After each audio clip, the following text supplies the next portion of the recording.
Hello and welcome back to study Saurabh YouTube channel. आज के इस वीडियो में हम बिहार ऑल एग्जामिनेशन पीवाईक्यू में साइंस को कंटिन्यू करेंगे।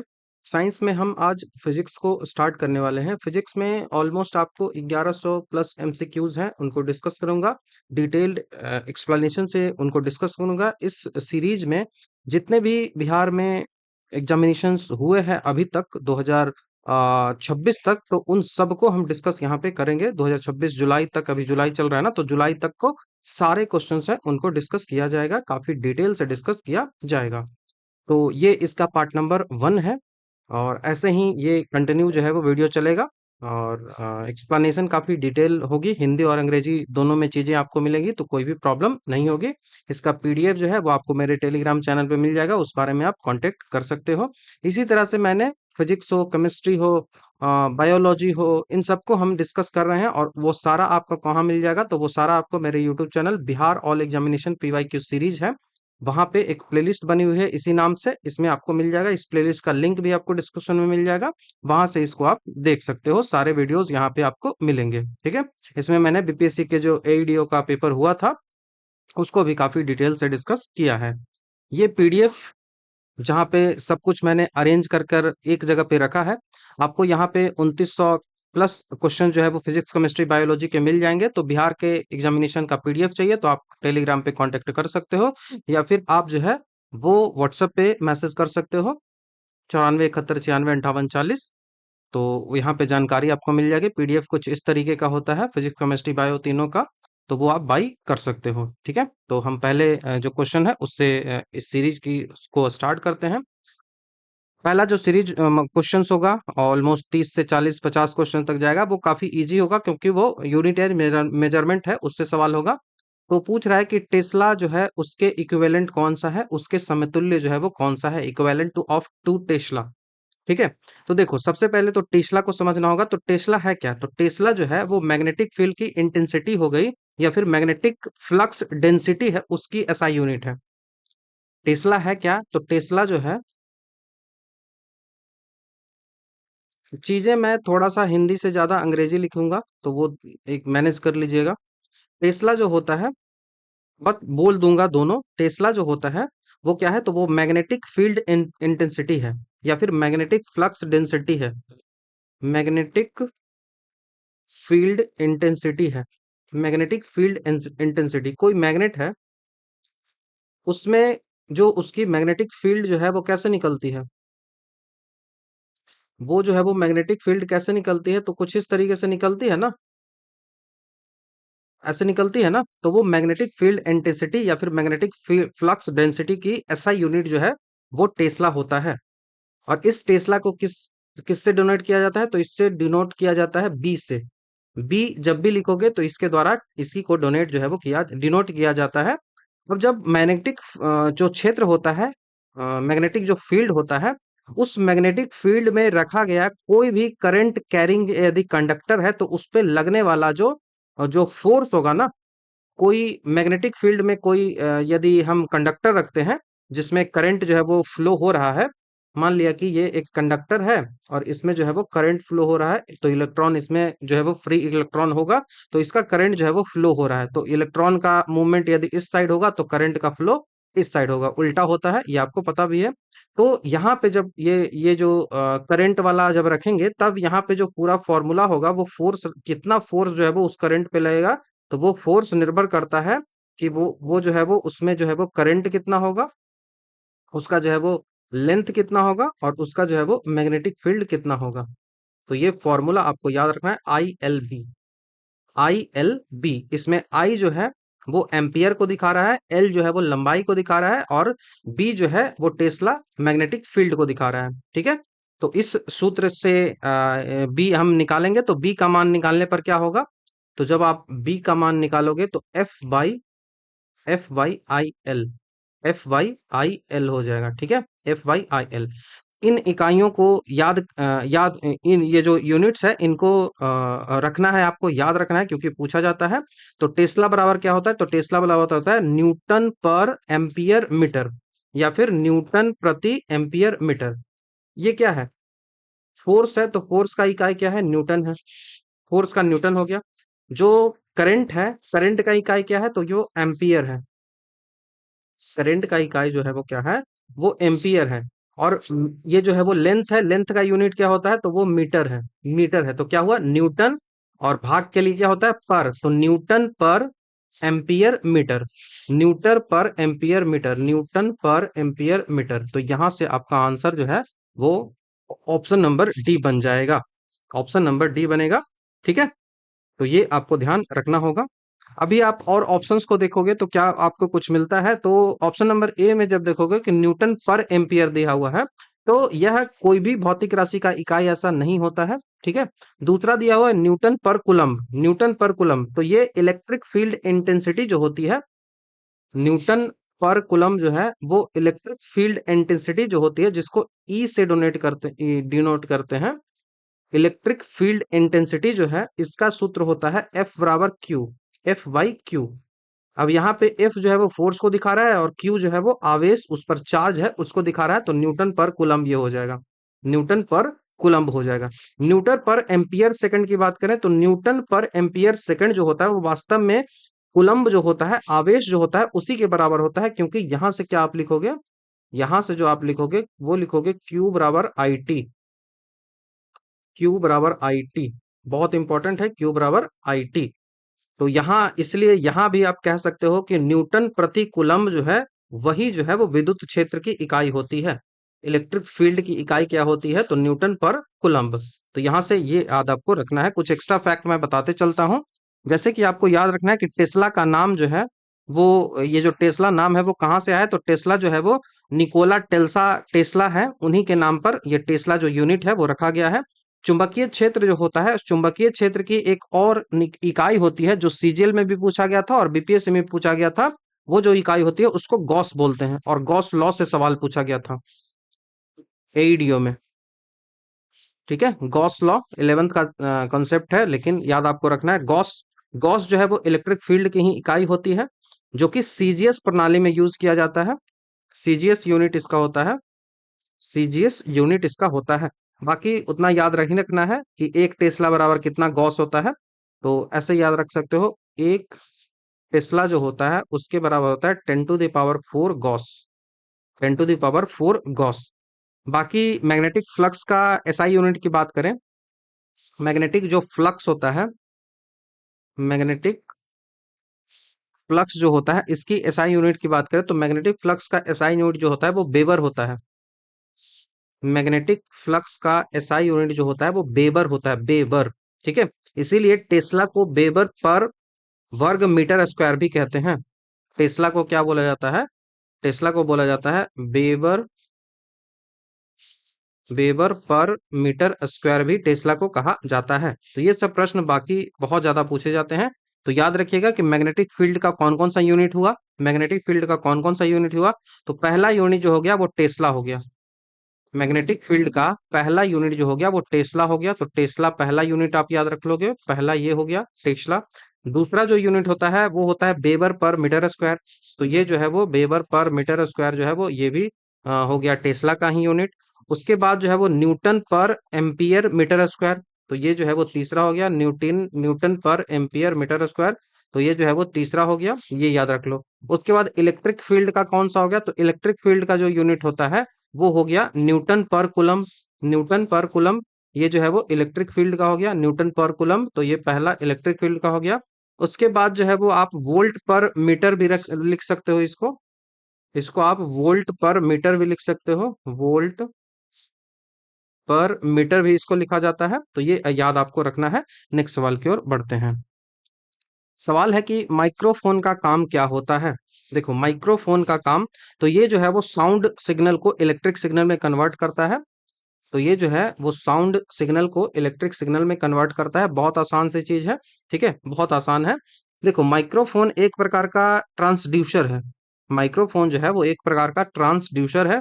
ट्रांसड्यूसर जो उपकरण होते हैं वो कैसे उपकरण होते हैं, तो वैसे उपकरण जो ऊर्जा के एक रूप को दूसरे रूप में चेंज कर दे उसको ट्रांसड्यूसर कहा जाता है। ट्रांसड्यूसर, जो एनर्जी को एक फॉर्म से दूसरे फॉर्म में चेंज कर दे वो ट्रांसड्यूसर कहलाता है। अब जब हम माइक्रोफोन में बोलते हैं तो हमारी जो साउंड होती है, हमारा जो ध्वनि तरंगे होती है, अकॉस्टिक एनर्जी के रूप में होती है, और माइक के अंदर जो है वो लगे एक पतला डायाफ्राम होता है, उससे टकराती है, और यह जो डायाफ्राम होता है वो कंपन करता है, और इन जो यांत्रिक ध्वनि होती है इन तरंगों को इलेक्ट्रिक सिग्नल में कन्वर्ट कर दिया जाता है, और इस इलेक्ट्रिक सिग्नल को ये जो है वो तार के माध्यम से एम्पलीफायर तक भेज दिया जाता है, और बाद में जब आपका अगले तरफ पहुंचेगा तो वहां फिर यही प्रोसेस उल्टा हो जाएगा, और आप जो है वो चीजों को सुन पाते हो। ठीक है। बाकी ऑप्शंस की बात करें तो विद्युत चुंबकीय तरंग को ध्वनि तरंगों में कौन कन्वर्ट करता है? विद्युत चुंबकीय तरंग को ध्वनि तरंगों में क्या कन्वर्ट कर सकता है? तो ये जो है वो रेडियो रिसीवर करता है। रेडियो रिसीवर करता है। दूसरा आपको जो क्या है, तो ध्वनि तरंगों को विद्युत चुंबकीय तरंगों में कौन करता है? साउंड सिग्नल है उसको विद्युत चुंबकीय तरंगों में कौन कन्वर्ट करता है? तो इसको जो है वो ट्रांसमीटर, ये जो है वो माइक्रोफोन सीधे विद्युत चुंबकीय तरंग नहीं बनाता है, यह केवल जो है वो विद्युत संकेत बनाता है। तो ट्रांसमीटर इन संकेतों को रेडियो तरंग, इलेक्ट्रोमैग्नेटिक वेव में बदलता है, तो ये क्या होता है? ट्रांसमीटर। ट्रांसमीटर जो है वो इसको चेंज करता है। बाकी बात करूं कि विद्युत संकेतों को ध्वनि, इलेक्ट्रिक सिग्नल को साउंड में कौन कन्वर्ट करता है? तो ये जो है वो लाउड स्पीकर होता है। लाउड स्पीकर माइक्रोफोन के बिल्कुल विपरीत काम करता है, यही मैंने आपको बताया है। तो ये सब काम कैसे करता है? तो ये law of conservation of energy पे काम करता है, कि यह बताता है कि ऊर्जा ना तो बनाई जा सकती है और ना ही नष्ट की जा सकती है, केवल उसका आप जो है वो चेंज कर सकते हो, फॉर्म बस चेंज किया जा सकता है। डायनमो की बात करें तो डायनमो जो होता है वो मैकेनिकल एनर्जी को इलेक्ट्रिकल एनर्जी में बदलता है। विद्युत मोटर जो होता है वो इलेक्ट्रिक एनर्जी को मैकेनिकल एनर्जी में कन्वर्ट करता है। सोलर सेल जो होता है वो लाइट एनर्जी को, लाइट जो एनर्जी होता है उसको जो है वो इलेक्ट्रिक एनर्जी में कन्वर्ट करता है। तो ये सब आपको ध्यान रखना होगा। नेक्स्ट सवाल की ओर बढ़ते हैं। खगोलीय दूरी मापने का इकाई जो है वो कौन सा है? तो खगोलीय जो दूरी मापते हैं वो हम लाइट ईयर में नापा जाता है। ऑप्शन नंबर ए के साथ यहाँ पे आप जाओगे, लाइट ईयर में मापा जाता है। तो अंतरिक्ष में तारों और आकाश गंगाओं के बीच की दूरी इतनी अधिक होती है कि उसे किलोमीटर या फिर मीटर में मापना व्यवहारिक नहीं होता है, इसीलिए खगोलीय जो दूरी है उसको लाइट ईयर में मापा जाता है। प्रकाश वर्ष कौन सी दूरी है? तो वैसी दूरी जो कि प्रकाश वैक्यूम में एक वर्ष में तय करती है।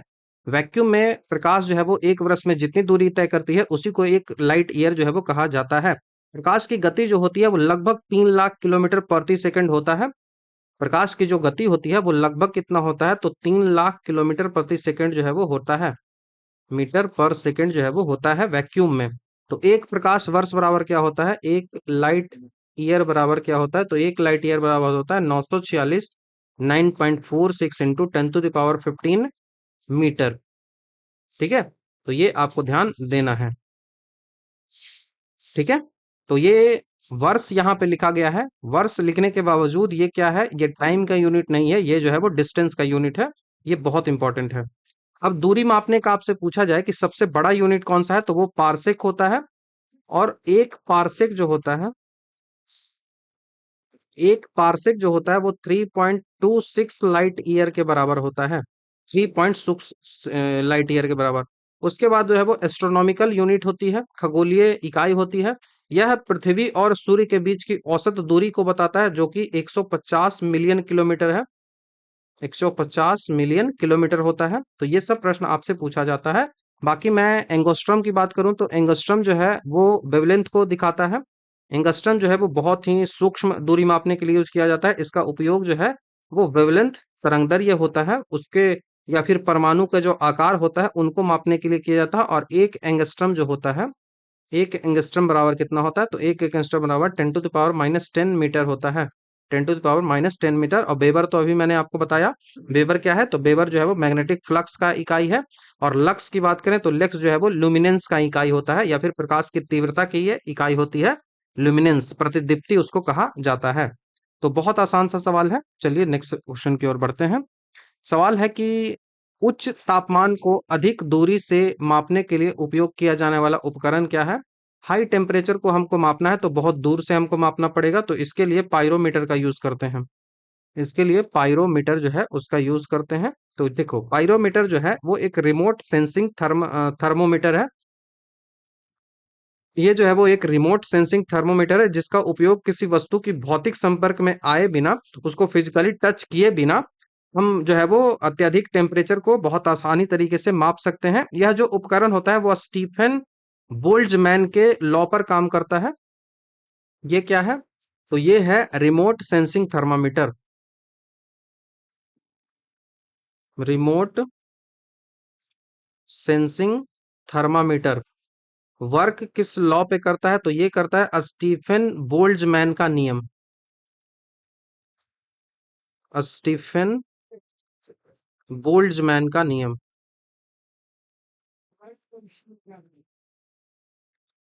स्टीफन बोल्ट्जमैन का नियम। तो इस नियम के अनुसार ये जो है वो काम करता है। इसके अनुसार होता क्या है कि किसी गर्म वस्तु पर उत्सर्जित जो तापीय विकिरण होता है, थर्मल रेडिएशन जो निकलता है, उसके पूर्ण तापमान के चौथे घात के समानुपाती होती है।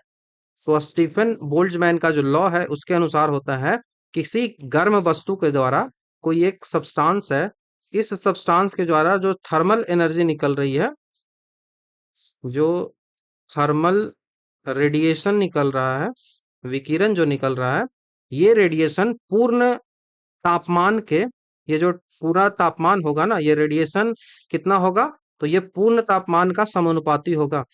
अगर टोटल टेम्परेचर का ये क्या होगा? T4 होगा। T4 होगा, चौथे घात के बराबर ये टोटल टेम्परेचर का होता है। यदि टोटल टेम्परेचर जो है वो 2 है तो इसका चौथा घात जो है वो ये हो जाएगा, 2 के पावर 4 हो जाएगा। ऐसे होता है। ठीक है, ये समझ में आना चाहिए। अब चूंकि यह वस्तु से निकलने वाले रेडिएशन को मापता है, इसीलिए इसे जो है वो टोटल रेडिएशन पायरोमीटर भी कहा जाता है। और इसका उपयोग जो है वो सूर्य का तापमान या फिर औद्योगिक भट्टी जो होता है, भट्टी जो होता है, उसका तापमान मापने के लिए इन सब का यूज जो है वो किया जाता है। पायरोमीटर जो होता है वो 800 डिग्री से नीचे का तापमान नहीं माप पाता है। ठीक है, पाइरोमीटर जो होता है वो 800 डिग्री से नीचे का तापमान नहीं मापता है, क्योंकि इस इतना कम तापमान पर जो है वो वस्तुएं जो है वो पर्याप्त मात्रा में विजिबल थर्मल रेडिएशन निकाल ही नहीं पाती है। तो पायरोमीटर जो है वो मापेगा कितना टेम्परेचर को? तो 800 डिग्री सेल्सियस से ज्यादा का जब टेम्परेचर होगा तभी वो माप पाएगा 800 डिग्री सेल्सियस से ज्यादा का। सूर्य की सतह का टेम्परेचर आपको पता है? तो सूर्य की जो सतह होती है, सन का जो सतह होता है, ये जो एरिया है सन का, इस सन के एरिया का टेम्परेचर जो है वो 6K होता है, डिग्री सेल्सियस, 6000 डिग्री सेल्सियस होता है, और इसे पायरोमीटर के द्वारा ही मापा जाता है। उसके बाद क्रायोमीटर की बात करें तो क्रायोमीटर का उपयोग जो है वो अत्यधिक निम्न ताप मापने के लिए किया जाता है। वेरी लो टेम्परेचर को मापना है, वेरी लो टेम्परेचर को मापना है, लो टेम्परेचर को मापना है, तो इसके लिए क्या आता है? इसके लिए आपको यूज करना पड़ेगा क्रायोमीटर।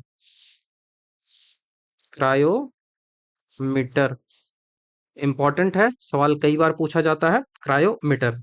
ऑप्शंस की बात करने, थर्मोमीटर दिया हुआ है, तो थर्मोमीटर तो नॉर्मल जो है वो बुखार मापने के लिए किया जाता है, ये समान मानव शरीर का तापमान माप देती है। फिजिकल कांटेक्ट इसके लिए जरूरी होता है। स्पेक्ट्रोमीटर की बात करें तो ये प्रकाश का गुण, जैसे तरंगदैर्घ्य हो गया, जो है वो वेवलेंथ हो गया, इंटेंसिटी हो गया, तीव्रता हो गया, इन सबको जो है वो विद्युत चुंबकीय स्पेक्ट्रम का एक विशिष्ट भाग में मापने वाला ये होता है। तो इलेक्ट्रोमैग्नेटिक स्पेक्ट्रम होता है, उसको मापता है स्पेक्ट्रोमीटर। उसके बाद रेडियोमीटर जो होता है वो इलेक्ट्रोमैग्नेटिक रेडिएशन की तीव्रता को मापता है। रेडियोमीटर जो होता है वो इलेक्ट्रोमैग्नेटिक का जो रेडिएशन होता है उसकी तीव्रता को मापता है, तो ये भी ध्यान आपको रखना होगा। बाकी जो जरूरी था मैंने बता दिया है। नेक्स्ट सवाल की ओर बढ़ते हैं। निम्नलिखित में से कौन सा कथन जो है वो सही है? करेक्ट की बात हो रही है, तो बहुत अच्छे तरीके से चीजों को ध्यान रखना होता है। तो which of the following statement is correct? तो करेक्ट की बात हो रहा है, तो चलिए पढ़ते हैं। पहला बोल रहा है कि इलेक्ट्रोस्टैटिक फोर्स जो होता है वो नॉन कांटेक्ट फोर्स है। इलेक्ट्रोस्टैटिक फोर्स जो होता है वो नॉन कांटेक्ट फोर्स है, ऐसा फोर्स जिसमें कांटेक्ट हम नहीं कर सकते हैं। तो yes, it is a correct statement. ठीक है, कांटेक्ट फोर्स उसको कहा जाता है, देखो, कांटेक्ट फोर्स जो है वो उसको कहा जाता है, जैसे इलेक्ट्रोस्टैटिक जो फोर्स है जिसको स्थित वैद्युत बल कहते हैं, ये दो चार्जों के बीच जो है वो बिना छुए हुए काम करता है। जैसे कंघी को आप बाल पर रगड़ने के बाद कागज के टुकड़े को अट्रैक्ट कर लेती है, तो क्या वो कागज के टुकड़े को छूती है? नहीं छूती है। तो इस कारण से इलेक्ट्रोस्टैटिक फोर्स जो होती है वो बिना छुए हुए दो चार्जों के बीच काम करता है। तो ये नॉन कांटेक्ट फोर्स है, कांटेक्ट इसमें नहीं होता है। फिजिक्स में आप देखोगे कि कांटेक्ट फोर्स और नॉन कांटेक्ट फोर्स दो तरह की चीजें होती हैं। तो नॉन कांटेक्ट फोर्स वैसे फोर्स होते हैं जब दो वस्तुओं के बीच किसी फिजिकल टच नहीं होता है। ठीक है, ये बल जो है वो कुछ डिस्टेंस पर भी प्रभाव डाल सकते हैं। तो ये आपको ध्यान रखना होगा। ठीक है, इंपॉर्टेंट है। तो कांटेक्ट फोर्स होता है, कांटेक्ट फोर्स का उदाहरण कौन कौन सा हो गया? कांटेक्ट फोर्स का मैं बता रहा हूं। तो वैसे फोर्स जिनमें कांटेक्ट, फिजिकल कांटेक्ट होगा ही, तो फ्रिक्शनल फोर्स हो गया, मसल जो कांटेक्ट करता है तो मस्कुलर फोर्स हो गया है, टेंशन फोर्स हो गया है, ये सब जो है वो कांटेक्ट फोर्स के अंतर्गत जो है वो आते हैं। ठीक है, कांटेक्ट फोर्स के अंतर्गत आते हैं। और वहीं हम बात करें ऑप्शन नंबर 2 की, तो चुंबक से वस्तुओं को उठाने की क्षमता जो है वो संपर्क बल का उदाहरण है, कांटेक्ट फोर्स का उदाहरण है। तो नहीं भाई, चुंबक से जब वस्तु उठाते हैं तो वो तो नॉन कांटेक्ट हो गया ना, कांटेक्ट कहाँ उसमें होता है। तो ये जो है वो दूसरा जो है वो गलत हो गया। तो दूसरा गलत हो गया, तो ये खत्म हो गया, ये खत्म हो गया, ये खत्म हो गया। तो ऑप्शन नंबर सी हमारा यहाँ से आंसर बन जाएगा, ऑप्शन नंबर सी। तीसरा देख लेते हैं, तो ग्रेविटेशनल फोर्स जो होता है वो एक नॉन कांटेक्ट फोर्स है। तो yes, it is a non contact force, non contact force. तो ये समझ में आपको आ गया होगा कि contact force, non contact force जो है वो क्या होता है। जब आप नेचर को देखोगे तो नेचर में आपको केवल और केवल चार ही फंडामेंटल फोर्स मिलेंगे। ठीक है, फंडामेंटल फोर्स, यही चार फोर्स जो है वो आपको सब कुछ जो है वो डिसाइड करता है। पहला जो हो गया वो ग्रेविटेशनल फोर्स हो गया, ग्रेविटेशनल फोर्स हो गया। दूसरा जो फोर्स होता है वो इलेक्ट्रोमैग्नेटिक फोर्स होता है, विद्युत चुंबकीय बल होता है, ईएमवी होता है, इलेक्ट्रोमैग्नेटिक जो है वो फोर्स, ईएमएफ, इलेक्ट्रोमैग्नेटिक फोर्स होता है। तीसरा जो होता है वो प्रबल नाभिकीय बल होता है, स्ट्रॉन्ग न्यूक्लियस फोर्स होता है, न्यूक्लियस फोर्स होता है, प्रबल नाभिकीय बल होता है।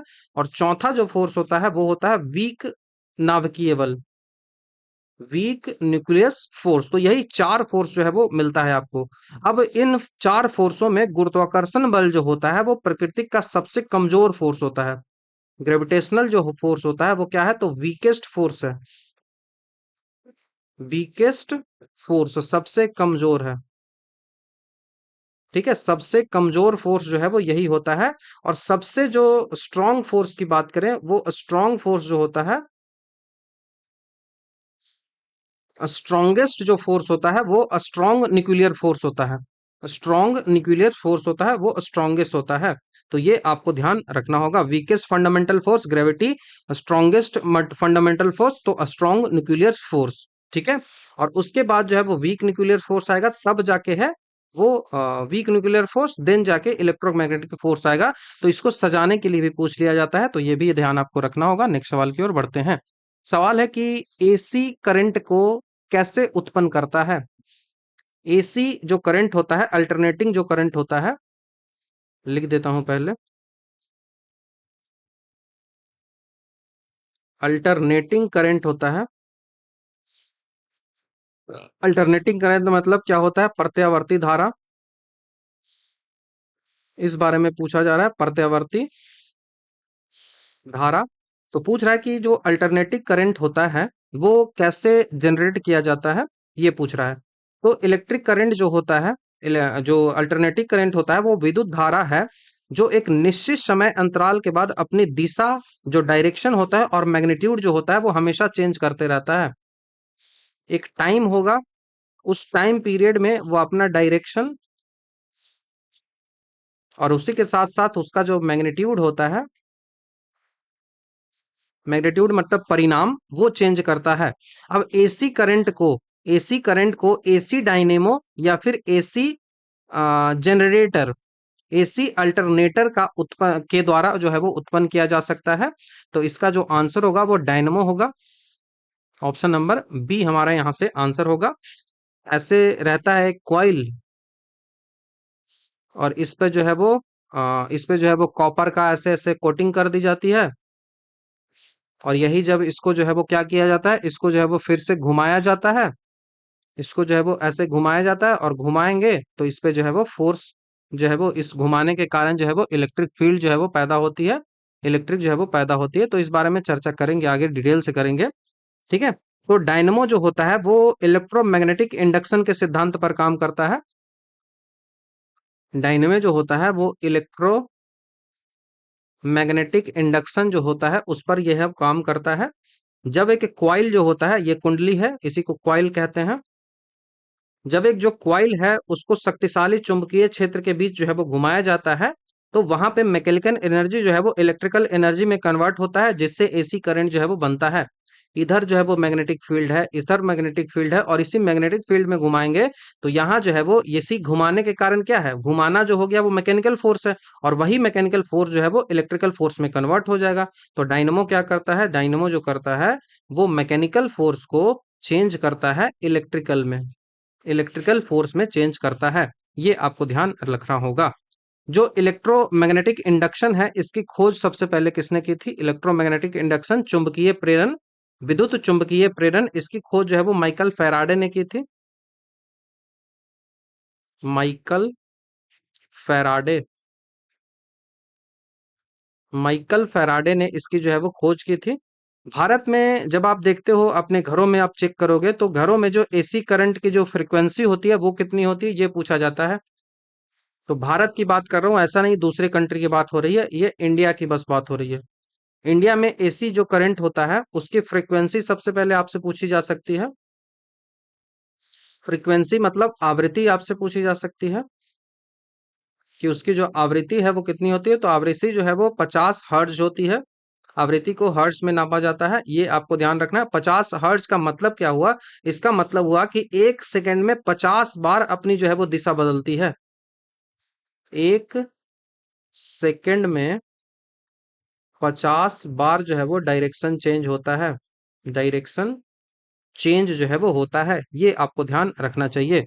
जो धारा होती है, जो करंट होती है वो दो टाइप की होती है। पहला जो होता है वो एसी करंट होता है, अल्टरनेट करंट होता है, और दूसरा जो होता है वो डीसी करंट होता है, जो है वो डीसी करंट होता है, जिसको बोलता है डायरेक्ट करंट। डीसी करंट जो होता है वो बैटरी या फिर सेल के द्वारा उत्पन्न की जा सकती है, जिसकी दिशा जो है वो कभी नहीं बदलती है। तो डीसी जो करंट होता है उसकी डायरेक्शन नहीं चेंज होती है। सवाल ऐसे ही स्टेटमेंट में पूछा जाएगा, डायरेक्शन नहीं चेंज होती है, इस कारण से इसमें फ्लक्चुएशन भी आपको नहीं देखने को मिलेगा।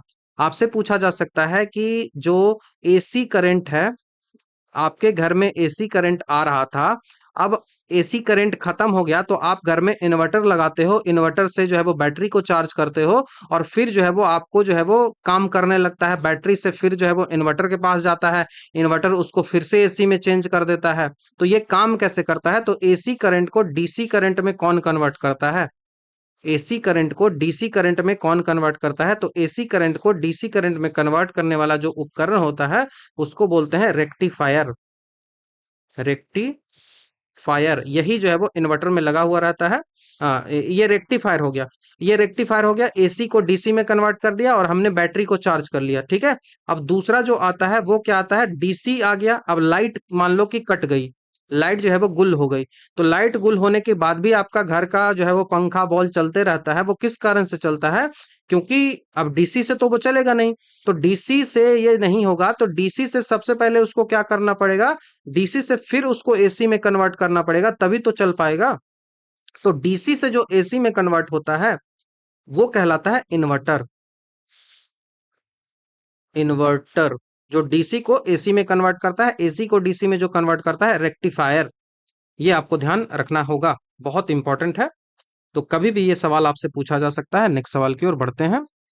सवाल है कि निम्नलिखित में से कौन सा न्यूटन के गति के तीसरे नियम का उदाहरण है, थर्ड लॉ का उदाहरण जो है वो होगा। तो थर्ड लॉ क्या होता है, अगर हम इस पे फोर्स लगा रहे हैं तो इधर इस पे फोर्स लगा रहे हैं तो ये वस्तु भी हम पे इधर जो है वो फोर्स लगाएगी, और वो भी इक्वल लगाएगी, इक्वल फोर्स जो है वो लगाएगी। तो ये आपको ध्यान रखना होगा, हम इधर फोर्स लगा रहे हैं तो वो जो है वो इधर फोर्स लगाएगी। ठीक है, तो पढ़ते हैं। तो न्यूटन के गति का सबसे पहले तीसरा नियम क्या होता है समझ लो। तो प्रत्येक क्रिया के बराबर और विपरीत प्रतिक्रिया जो होती है, to every action there is an equal and opposite reaction. क्रिया और प्रतिक्रिया हमेशा जो है वो दो अलग अलग वस्तुओं पर काम करती है, ये ध्यान रखना है। पहला ऑब्जेक्ट जो है वो ये है और दूसरा ऑब्जेक्ट जो है वो ये, बहुत इंपॉर्टेंट है। ये ऑब्जेक्ट ए है और ये ऑब्जेक्ट बी है। ये दोनों पे अलग अलग जो है वो काम करेगा। ये जो फोर्स है वो इस पे लगाएगा और ये जो है वो इस पे लगाएगा। ठीक है, तो दो अलग अलग वस्तुओं पर ये काम जो है वो करती है। तो पहला देखते हैं। पहला जो है वो आर्चरी। आर्चरी मतलब तीरंदाजी है। तो तीरंदाजी में क्या होता है, जब धनुष की डोरी को पीछे की तरफ खींचते हैं और छोड़ा जाता है तो डोरी जो है वो तीर पर आगे की ओर जो है वो फोर्स लगाती है और तीर जो है वो डोरी पर पीछे की ओर जो है वो रिएक्शन फोर्स लगाती है। तो यह तीसरे नियम का पालन जो है वो करता है। दूसरा ऑप्शन पढ़ते हैं, रॉकेट प्रोपल्शन, स्पेस रॉकेट। तो रॉकेट के इंजन से निकलने वाली गर्म गैस जो होती है वो अत्यधिक वेग से पीछे की ओर निकलती है। तो ये क्या हो गया, ये एक्शन हो गया। अब इसके जवाब में गैस जो है वो रॉकेट पर ऊपर की ओर एक जो है वो इक्वल फोर्स लगाता है, वो रिएक्शन उसका हो गया। तो रॉकेट भी इसी पर काम करता है, सेकेंड लॉ पर ही काम करता है। तो जिससे रॉकेट जो है वो अंतरिक्ष में उड़ता है और यह भी तीसरे नियम को पालित कर रहा है। तो ये ध्यान आपको रखना है। तो एक और दो दोनों हो गया। तो उपयुक्त में से एक से अधिक हमारा आंसर बनेगा, ऑप्शन नंबर डी। उसके बाद वेंचुरोमीटर की बात कर दें। तो वेंचुरोमीटर ऐसा तो कुछ करता नहीं है, तो इसीलिए ए और बी ही आपका आंसर हो जाएगा। वेंचुरोमीटर क्या करता है, तो वेंचुरोमीटर जो होता है वो लिक्विड के रेट ऑफ फ्लो को बात करता है। वेंचुरोमीटर जो होता है वो क्या करता है, वो rate of flow of liquid की बात करता है। Rate of flow of fluids, कोई तरल पदार्थ जो है वो कितने कैसे फ्लो करेगा, उसका रेट क्या होगा, उस पर ये जो है वो काम करता है। ये बर्नौली का जो प्रिंसिपल है उस पर काम करता है। तो rate of flow of fluid पे काम करता है और ये किस पे काम करता है, तो ये जो है वो बर्नौली प्रिंसिपल पे काम करता है। Bernoulli principle. बर्नौली जो प्रिंसिपल है उस प्रिंसिपल पर ये काम करता है। तो ये बहुत इंपॉर्टेंट फैक्ट है, आपको ध्यान रखना होगा। तो यहां से तो ऑप्शन नंबर डी हमारा बन गया। न्यूटन के तीसरे नियम का कुछ और उदाहरण मैं बताता हूँ। बंदूक से गोली चलने पर पीछे की ओर जो झटका लगता है, रिकॉइल ऑफ ए गन।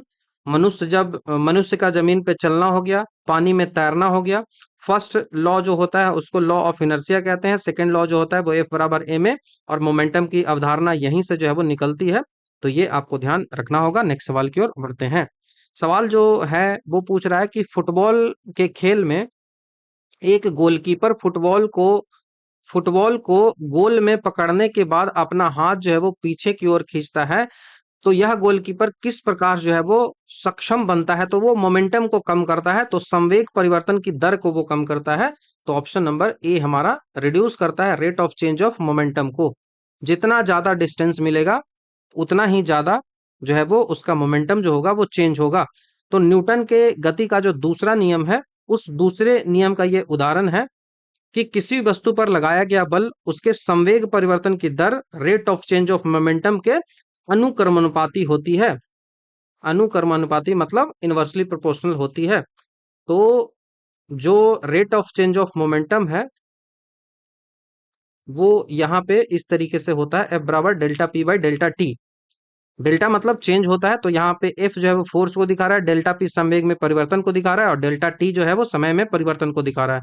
तो जब गोलकीपर तेजी से आ रही है गेंद फुटबॉल को पकड़ता है तो अपना हाथ पीछे करता है, तो गेंद को रुकने में संवेग जो है वो शून्य होने में लगने वाला जो टाइम होता है ना, वही डेल्टा टी होता है, ज्यादा से ज्यादा टाइम देता है। चूंकि समय जो है वो बढ़ जाता है, इसीलिए क्या होता है, जब यहाँ पे मान लिया 5 में 2 से भाग देना था, अब 5 में हम 4 से भाग दे रहे हैं, तो क्या होगा, 5 में 2 से भाग दे रहे थे तो ये संवेग ज्यादा था, और यही 5 में ये भाग दे रहे हैं तो ये तो संवेग कम हो जाएगा। तो जैसे ही ज्यादा टाइम देंगे तो ये इनवर्सली प्रोपोर्शनल है वो कम हो जाएगा। इसीलिए संवेग परिवर्तन की दर जो है वो कम होती है। इसी कारण से गेंद से गोलकीपर को जो फोर्स महसूस होता है, वो चोट जो है वो कम लगता है, इस कारण से उसको वो पीछे खींच लेती है। ये आपको ध्यान रखना होगा, बहुत इंपॉर्टेंट है। ठीक है, बाकी इम्पल्स की बात करें, इम्पल्स मतलब आवेग होता है। आवेग होता है इम्पल्स। ये भी पूछा जाता है एग्जामिनेशन में। तो किसी वस्तु पर बहुत कम समय के लिए लगने वाला जो बहुत बड़ा जो फोर्स होता है उसको बल का आवेग जो है वो कहते हैं। तो इम्पल्स बराबर होता है फोर्स इंटू टाइम, इम्पल्स बराबर होता है फोर्स इंटू टाइम बराबर change in momentum, force into time, और इसके बराबर जो होता है वो चेंज इन मोमेंटम। तो डेल्टा पी लिख दूं तो ज्यादा अच्छा होगा, चेंज इन मोमेंटम। ठीक है। तो ये एक जो है वो ऐसा चीज है जो बहुत तेजी से काम कर रहा है। जैस जैसे इस सिद्धांत पर आप क्रिकेट में जो छक्का लगाता है, सिक्स लगाता है, तो वो क्या है, बॉल बहुत तेजी से आ रहा है, उस पर बल्ला जो है वो लगाता है, तो वो बहुत स्ट्रांग फोर्स बल्ले से लगता है, लेकिन वो कम समय के लिए लगता है, तो इसी कारण से वो इम्पल्स वाले में आएगा। तो इसी सिद्धांत के कारण क्रिकेट का जो खिलाड़ी है वो कैच पकड़ने में अपना पीछे हाथ खींचता है, जो छक्का लगाने में, सिक्सर लगाने में ये काम करता है। वाहन में जो शॉक एब्जॉर्बर लगाए जाते हैं ताकि झटके जो है वो कम महसूस हो, वो इसी कारण से होते हैं, ताकि टाइम पीरियड को बढ़ाया जाए और झटके जो है वो कम महसूस हो। एथलीट जो है एथलीट को कठोर जमीन के बजाय रेत या फिर गद्दे पर कूदने की सलाह दी जाती है ताकि टाइम पीरियड बढ़ सके। सब कुछ टाइम का ही खेल है, तो ये मैंने यहाँ पे बता दिया है। ठीक है। तो नेक्स्ट सवाल की ओर बढ़ते हैं। सवाल है कि सोनार तकनीक का प्रयोग कहाँ किया जाता है। तो सबसे पहले तो सोनार का आपको फुल फॉर्म याद होना चाहिए। सोनार का फुल फॉर्म याद आपको होना चाहिए, sound navigation and ranging, sound navigation and ranging. Sound navigation and ranging होता है, ये एक ऐसी तकनीक है जो जमीन के अंदर जो समुद्र होता है उसमें वस्तुओं की दूरी, दिशा और गति को मापने के लिए किया जाता है। तो सोनार क्या क्या करता है। सोनार जो है वो सबसे पहला तो डिस्टेंस नापेगा, दूरी माप दिया। दूसरा जो है उसका जो है वो दिशा मापेगा, डायरेक्शन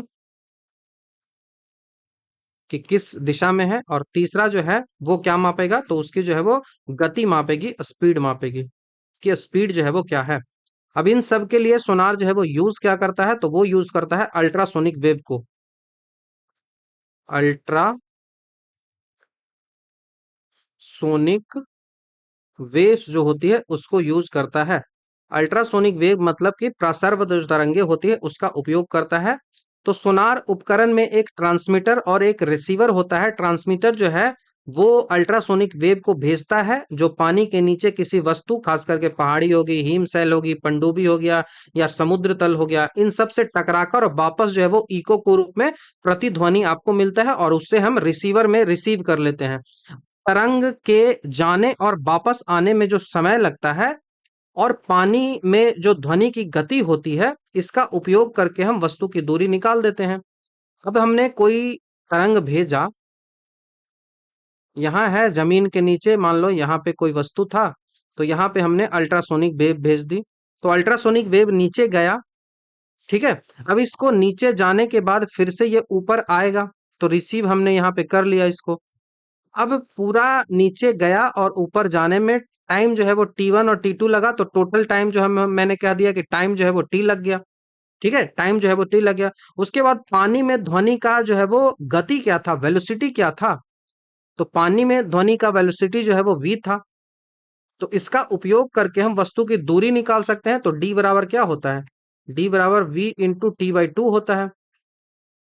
d बराबर v into T by two हो गया। अब इससे सटीक गणना आपको हो जाएगी। अब चूंकि सोनार का उपयोग जो है वो पानी के नीचे पहाड़ियां, खास करके आइसबर्ग हो गया, समुद्र की गहराई हो गई, या फिर जो है वो क्या क्या नापने के लिए किया जाता है, तो ये आइसबर्ग को भी माप सकता है, समुद्र की गहराई को भी माप सकता है, और ये जो है वो पहाड़ियों को भी माप सकता है। ठीक है। तो यहाँ पे पानी के नीचे पहाड़ियों का पता लगाना, हिमशैल का पता लगाना, समुद्र की गहराई का पता लगाना, तो उपयुक्त में से एक से अधिक, ऑप्शन नंबर डी के साथ आप जाओगे। बहुत इंपॉर्टेंट है। सोनार में जो अल्ट्रासोनिक वेव होता है उसका हर्ट्ज जो है वो कितना होता है, तो ये जो है वो कितना है, तो 20,000 हर्ट्ज से अधिक की आवृत्ति होती है। 20,000 हर्ट्ज से अधिक की आवृत्ति होती है, इसका उपयोग किया जाता है क्योंकि इसकी ऊर्जा अधिक होती है और पानी में बिना अधिक बिखरे लंबे दूरी तक जाती है क्योंकि इसका तरंगदैर्घ्य जो है वो कम होता है। इसी तरह से आपको कुछ और इंस्ट्रूमेंट है जिनका नाम होना चाहिए याद। पहला जो है वो रडार है। रडार, ठीक है। रडार का सबसे पहले तो फुल फॉर्म आपको पता होना चाहिए। रडार मतलब radio direction and ranging. Radio direction and ranging. यहाँ पे बस ये याद रखना है कि जो काम समुद्र में सोनार कहता है वही काम जो समुद्र के ऊपर हवा हो या फिर अंतरिक्ष हो उसमें जो है वो रडार कहता है। तो हवा या अंतरिक्ष में उड़ने वाली जो वस्तु होती है जैसे कि हवाई जहाज, मिसाइल, इन सब का पता लगाने के लिए रेडियो वेव का ये यूज करती है। तो इसी कारण से ये रेडियो हो गई और ये जो सोनार हो गया वो जो क्या यूज करता है, तो वो अल्ट्रासोनिक को यूज करता है। दोनों का काम एक ही है। बस सोनार जो है वो जमीन के अंदर का चीज करता है और रडार जो है वो जमीन के ऊपर का। आपको पता है कि बैट, बैट मतलब हो गया चमगादड़। उसके साथ ही साथ आपको ये भी पता है कि डॉल्फिन, ये जो डॉल्फिन है और ये जो रडार है ये दो ऐसे जीव होते हैं जो अपने शिकार को खोजने के लिए, जो अपने शिकार को खोजने के लिए इको इको लोकेशन का यूज करते हैं। ये जो है वो इको लोकेशन का यूज करते हैं। तरंगदैर्घ्य भेजते हैं, वो तरंगदैर्घ्य उस वस्तु से टकरा कर आती है तब वहां पे वो अटैक करते हैं। ठीक है, तो वो आपको ध्यान रखना होगा। नेक्स्ट सवाल की ओर बढ़ते हैं। सवाल है कि करंट जो है वो डेंसिटी इज, धारा घनत्व जो है वो क्या है। तो धारा घनत्व जो है वो एक वेक्टर क्वांटिटी है। करंट की बात करें तो वो स्केलर हो जाती है, लेकिन करंट डेंसिटी यहाँ पे बोली जा रही है तो वो जो है वो वेक्टर होती है। विद्युत धारा, इलेक्ट्रिक करंट जो होती है वो एक स्केलर क्वांटिटी है। ये बहुत इंपॉर्टेंट है, एकदम नोट करके आपको लिखना है। विद्युत धारा जो होती है, इलेक्ट्रिक करंट जो होती है, विद्युत धारा जो होती है वो एक स्केलर क्वांटिटी है, अदिश राशि है, स्केलर क्वांटिटी है। ठीक है, क्योंकि यह सदिश योग का नियम जो होता है वो वेक्टर एडिशन रूल होता है उसको फॉलो नहीं करता। लेकिन वहीं पे इलेक्ट्रिक डेंसिटी जो होती है, इलेक्ट्रिक डेंसिटी जो होती है जिसको जे से डिनोट करता है, जे से डिनोट किया जाता है, ये जो है वो एक वेक्टर क्वांटिटी है। धारा घनत्व जो होता है वो किसी चालक के प्रति इकाई अनुप्रस्थ काट, क्रॉस सेक्शनल एरिया से प्रवाहित होने वाली विद्युत धारा के रूप में परिभाषित की जाती है, बशर्ते कि क्षेत्रफल जो है वो धारा की दिशा के लंबवत हो। यहां से धारा यदि प्रवाहित हो रही है तो it is called cross sectional area. अब यहां से जो भी करंट जो है वो फ्लो कर रहा है, जो भी करंट फ्लो कर रहा है, इसकी डेंसिटी को ही यहां से नापा, जो है वो जो डेंसिटी होती है प्रति इकाई पर यूनिट जो क्रॉस सेक्शनल एरिया से जो फ्लो होता है इलेक्ट्रिक करंट का, उसी को जो है वो धारा घनत्व कहा जाता है। बस ये ध्यान रखना है कि क्षेत्रफल जो होता है, एरिया जो होता है वो धारा की दिशा के लंबवत होना चाहिए। एरिया जो होता है वो धारा की दिशा के लंबवत होना चाहिए। तो ये आपको ध्यान रखना है। यहां से फॉर्मूला जो है वो जे इक्वल टू क्या होगा, तो जे इक्वल टू फॉर्मूला होगा आई बराबर ए, आई बाई ए। यहाँ पे आई जो है वो करंट को दिखा रहा है और ए जो है वो एरिया को दिखा रहा है। ठीक है, तो ये आपको ध्यान रखना चाहिए कि पर यूनिट एरिया में जितना करंट जो है वो फ्लो कर रहा है उसकी बात हो रही है। तो धारा घनत्व एक विशिष्ट दिशा होती है, इसकी एक विशिष्ट दिशा होती है। किसी बिंदु पर धारा घनत्व की दिशा वही होती है जो उस बिंदु पर पॉजिटिव चार्ज की गति की दिशा होती है, यानी विद्युत क्षेत्र की जो दिशा होती है वही धारा घनत्व की दिशा होती है। विद्युत क्षेत्र यदि इधर जा रहा है तो धारा घनत्व भी इधर ही जाएगा, दोनों जो है वो एक ही दिशा में जाएगा। तो इसके पास मैग्नीट्यूड भी है और इसके साथ जो है वो डायरेक्शन भी है, इस कारण से ये वेक्टर क्वांटिटी हो जाती है। ठीक है, वेक्टर क्वांटिटी हो जाती है, ये ध्यान आपको रखना है। अब कुछ स्केलर क्वांटिटी में कौन कौन सा स्केलर क्वांटिटी में कौन कौन सा आपको एग्जांपल याद रख सकते हो। तो पहला स्केलर क्वांटिटी में एग्जांपल आप याद रख लो कि इलेक्ट्रिक करंट। पहला तो इलेक्ट्रिक करंट बता दिया, दूसरा आप याद रख लो वर्क, तीसरा आप याद रख लो एनर्जी, चौथा आप याद रख लो स्पीड। ये सब जो है वो अदिश राशि होती है। डायमेंशन लेस की बात करें तो धारा घनत्व जो होता है वो विमान बीमा विहीन नहीं होती है, डायमेंशन इसका होता है। डायमेंशन देखो किसका नहीं होता है, तो वो स्ट्रेन का नहीं होता है। स्ट्रेन मतलब विकृति, स्ट्रेन जो होता है इसका जो है वो डायमेंशन नहीं होता है, उसी के साथ साथ जो रिफ्रैक्टिव इंडेक्स होता है, रिफ्रैक्टिव इंडेक्स जो होता है इसका भी डायमेंशन नहीं होता है। इनका डायमेंशन क्यों नहीं होता है? क्योंकि इनका जो यूनिट होता है वो कट जाता है, तो ये डायमेंशन लेस हो गया, विमा विहीन हो गया, डायमेंशन लेस हो गए, इनके पास कोई भी विमाएं नहीं होती है। धारा घनत्व जो होती है इसके एसआई यूनिट की बात करें, करंट डेंसिटी जो होती है इसकी एसआई यूनिट जो है वो क्या होती है? तो इसका जो एसआई यूनिट होता है वो होता है ampere per metre square, ampere per metre square, ampere प्रति वर्ग मीटर, आपको याद रखना होगा। विद्युत धारा एक जो है वो माइक्रोस्कोपिक गुण उसका होता है कि जो पूरे तार के लिए होता है, जबकि धारा घनत्व जो होती है वो माइक्रोस्कोपिक गुण जैसे देखो, विद्युत धारा जो होती है वो मैक्रोस्कोपिक गुण उसका होता है।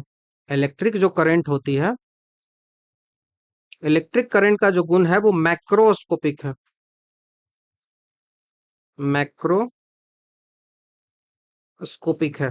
मैक्रोस्कोपिक कहने का मतलब क्या हुआ कि पूरे तार के लिए होता है, पूरा जो वायर है, पूरा जो तार है उसके लिए होता है, मैक्रो होता है। वहीं हम बात करें कि जब धारा घनत्व की बात हो गई, इलेक्ट्रिक डेंसिटी की बात हो गई, तो इलेक्ट्रिक डेंसिटी जो होता है वो माइक्रो होता है, वो माइक्रोस्कोपिक होता है। अब माइक्रोस्कोपिक होने का मतलब क्या हुआ कि जो चालक के अंदर किसी विशिष्ट बिंदु पर होती है, कंडक्टर के अंदर, कंडक्टर में स्पेसिफिक पॉइंट पे, स्पेसिफिक पॉइंट पर होती है। ये बहुत इंपॉर्टेंट है, ध्यान रखना, कभी भी इससे सवाल पूछा जा सकता है, तो ये ध्यान रखिएगा। बाकी जो जे का डायरेक्शन होता है वो क्या होता है? तो जे का जो डायरेक्शन होता है, करंट डेंसिटी का जो डायरेक्शन होता है, वही डायरेक्शन होता है जो इलेक्ट्रिक फील्ड का होता है। पॉजिटिव चार्ज फ्लो जो होता है उसी की तरफ होता है, तो ये आपको ध्यान रखना होगा। नेक्स्ट सवाल की ओर बढ़ते हैं। सवाल है मैग्नेटिक फील्ड के बारे में पूछा जा रहा है आपसे। तो मैग्नेटिक फील्ड क्या है? तो मैग्नेटिक फील्ड जो है वो एक वेक्टर क्वांटिटी है, क्योंकि इसके पास डायरेक्शन भी है और इसके पास मैग्नीट्यूड भी है। तो मैग्नेटिक फील्ड जो होता है वो वेक्टर क्वांटिटी है। सदिश राशि वैसी होती है जिन्हें पूर्ण रूप से व्यक्त करने के लिए मैग्नीट्यूड और डायरेक्शन दोनों की आवश्यकता होती है। अब चुंबकीय क्षेत्र की दिशा वही दिशा होती है जो नॉर्थ पोल उस क्षेत्र में रखे जाने पर गति करेगी। तो चुंबकीय क्षेत्र रेखाएं जो होती है वो हमेशा चुंबक से उत्तरी ध्रुव से निकलती है और दक्षिणी ध्रुव में प्रवेश करती है। ऐसे यदि कोई चुंबक होगा, ऐसे यदि कोई चुंबक होगा, तो इसका यदि ये नॉर्थ है, ये यदि साउथ है, तो हमेशा जो है वो नॉर्थ पोल से निकलेगी करंट, नॉर्थ पोल से जो है वो निकलेगी करंट। चुंबकीय क्षेत्र जो होता है वो चुंबक के हमेशा नॉर्थ पोल से निकलती है और दक्षिणी ध्रुव में प्रवेश करती है। यहां से ऐसे निकलेगी और दक्षिणी ध्रुव में प्रवेश करेगी, यहां से ऐसे निकलेगी, दक्षिणी ध्रुव में प्रवेश करेगी। ये समझ में आ गया। लेकिन अंदर का जो डायरेक्शन होता है वो कैसा होता है? तो अंदर का डायरेक्शन आप देखोगे कि साउथ से नॉर्थ हो रहा है, लेकिन बाहर का डायरेक्शन कैसा है? नॉर्थ से साउथ जा रहा है, लेकिन अंदर का डायरेक्शन कैसा है? साउथ से नॉर्थ जा रहा है। ये आपको ध्यान रखना होगा, बहुत इंपॉर्टेंट है। ठीक है। अब इसमें एक निश्चित दिशा है, तो इसीलिए इसको वेक्टर कहते हैं, तो ये आपको ध्यान रखना होगा, इंपॉर्टेंट है। तो ऑप्शन नंबर बी यहां से आंसर बनेगा। स्केलर क्वांटिटी आपको पता है कि क्या होता है, डायमेंशनलेस क्वांटिटी बता दिया मैंने, स्ट्रेन हो गया, आपेक्षिक घनत्व हो गया। ठीक है। चुंबकीय क्षेत्र का एसआई यूनिट क्या होता है? तो टेस्ला होता है, मैंने बता रखा है। वेबर पर मीटर स्क्वायर भी होता है। सीजीएस यूनिट इसका जो है वो गॉस होता है, 1 टेस्ला बराबर 10⁵ गॉस हमने बता दिया है। पृथ्वी का अपना एक चुंबकीय क्षेत्र होता है जो इसे सूर्य से आने वाली जो सोलर विंड्स होती हैं उनसे बचाता है। ठीक है। तो चुंबकीय क्षेत्र जो होता है वो वेक्टर क्वांटिटी है। एसआई मात्रक टेस्ला है, सीजीएस मात्रक गॉस है। दिशा जो है वो उत्तर से दक्षिण की ओर जाती है, ये ध्यान आपको रखना होगा। नेक्स्ट सवाल की ओर बढ़ते हैं। हवा में नमी मापने के लिए निम्नलिखित में से कौन सा उपकरण यूज किया जाता है? एयर का मॉइस्चर मापना है, ह्यूमिडिटी इन एयर, ह्यूमिडिटी क्या है उसको मापना है, तो इसके लिए हाइग्रोमीटर का यूज किया जाता है, hygrometer. Option number B hygrometer. तो वाटर वेपर जो होता है उसकी मात्रा को मापना है, उसी को ह्यूमिडिटी जो है वो कहा जाता है, और इसको हाइग्रोमीटर से मापते हैं। ये एक बात आपको ध्यान रखना है कि मौसम विज्ञान जो होता है उसमें हम हमेशा जो है वो रिलेटिव ह्यूमिडिटी को मापते हैं। रिलेटिव ह्यूमिडिटी, आपेक्षिक आर्द्रता को मापते हैं, और इसको परसेंटेज में मापा जाता है। ये भी सवाल बहुत ज्यादा पूछा जाता है। और हाइग्रोमीटर यह बताता है कि हवा में अधिकतम कितनी नमी आपको है, हवा में अधिकतम जो है वो कितनी नमी है, और इसको परसेंटेज में मापते हैं। हाइग्रोमीटर के द्वारा मापा जाता है, परसेंटेज में मापा जाता है। ये आपको ध्यान रखना होगा। ठीक है। बात करें एयरोमीटर की। एयरोमीटर जो है वो क्या काम करता है, तो एयरोमीटर जो होता है वो हवा और अन्य गैसों के वजन, वेट और डेंसिटी को मापने के लिए यूज किया जाता है। तो एरोमीटर जो होता है, एरोमीटर जो है वो क्या करता है, तो ये हवा और अन्य गैस जो होते हैं, गैस का क्या मापता है, तो गैस का वेट मापता है। उसी के साथ साथ गैस की जो है वो डेंसिटी मापती है, डेंसिटी को मापा जाता है। उसके बाद हाइड्रोमीटर की बात करें। हाइड्रोमीटर की बात करें कि हाइड्रोमीटर क्या करता है, तो हाइड्रोमीटर जो होता है वो, हाइड्रो से कंफ्यूजन आपको हो सकता है। हाइड्रो जब भी आएगा तो हाइड्रो मतलब सीधा सा लिक्विड ले लो, हाइड्रो मतलब लिक्विड ले लो। तो हाइड्रो जो होता है वो लिक्विड का रिलेटिव डेंसिटी और स्पेसिफिक ग्रेविटी को नापता है। ठीक है, तो ये जो है वो लिक्विड्स का रिलेटिव रिलेटिव डेंसिटी, आपेक्षिक घनत्व नापता है, और उसी के साथ साथ जो है वो स्पेसिफिक ग्रेविटी नापता है। स्पेसिफिक ग्रेविटी जो है वो मापता है। ठीक है, स्पेसिफिक ग्रेविटी और रिलेटिव डेंसिटी जो है वो मापता है। ये आपको ध्यान रखना होगा। उसके बाद साइक्रोमीटर की बात कर लेते हैं, पूछा जाता है ये सवाल। ठीक है, साइक्रोमीटर, साइक्रोमीटर, साइक्रोमीटर क्या है, तो साइक्रोमीटर जो है वो हाइग्रोमीटर का एक टाइप है, टाइप ऑफ हाइग्रोमीटर। हाइग्रोमीटर का ये टाइप होता है जिसमें दो थर्मामीटर, एक जो है वो सूखा बल्ब और एक जो है वो गीला बल्ब, तो इसमें जो है वो दो थर्मामीटर लगा हुआ होता है। दो जो है वो थर्मामीटर लगा होता है, एक जो है वो ड्राई और एक जो है वो गीला, वेट बल्ब लिख लो, ये लगा होता है। और इसका उपयोग जो है वो आर्द्रता मापने के लिए किया जाता है। तो इसका उपयोग जो है वो ह्यूमिडिटी मापने के लिए ही किया जाता है। तो साइक्रोमीटर जो है वो इसका भी उपयोग ह्यूमिडिटी ह्यूमिडिटी के लिए किया जाता है। जब हवा में अपेक्षिक आर्द्रता जो है वो 100% होती है तो हवा को सैचुरेटेड हो जाती है और ड्यू या फिर बारिश होने लगती है। तो ये आपको ध्यान रखना होगा। मानव शरीर के लिए सबसे आरामदायक जो अपेक्षिक आर्द्रता होती है वो क्या होती है, तो 40 से 60% जो होता है वो बेस्ट होता है ह्यूमन के लिए।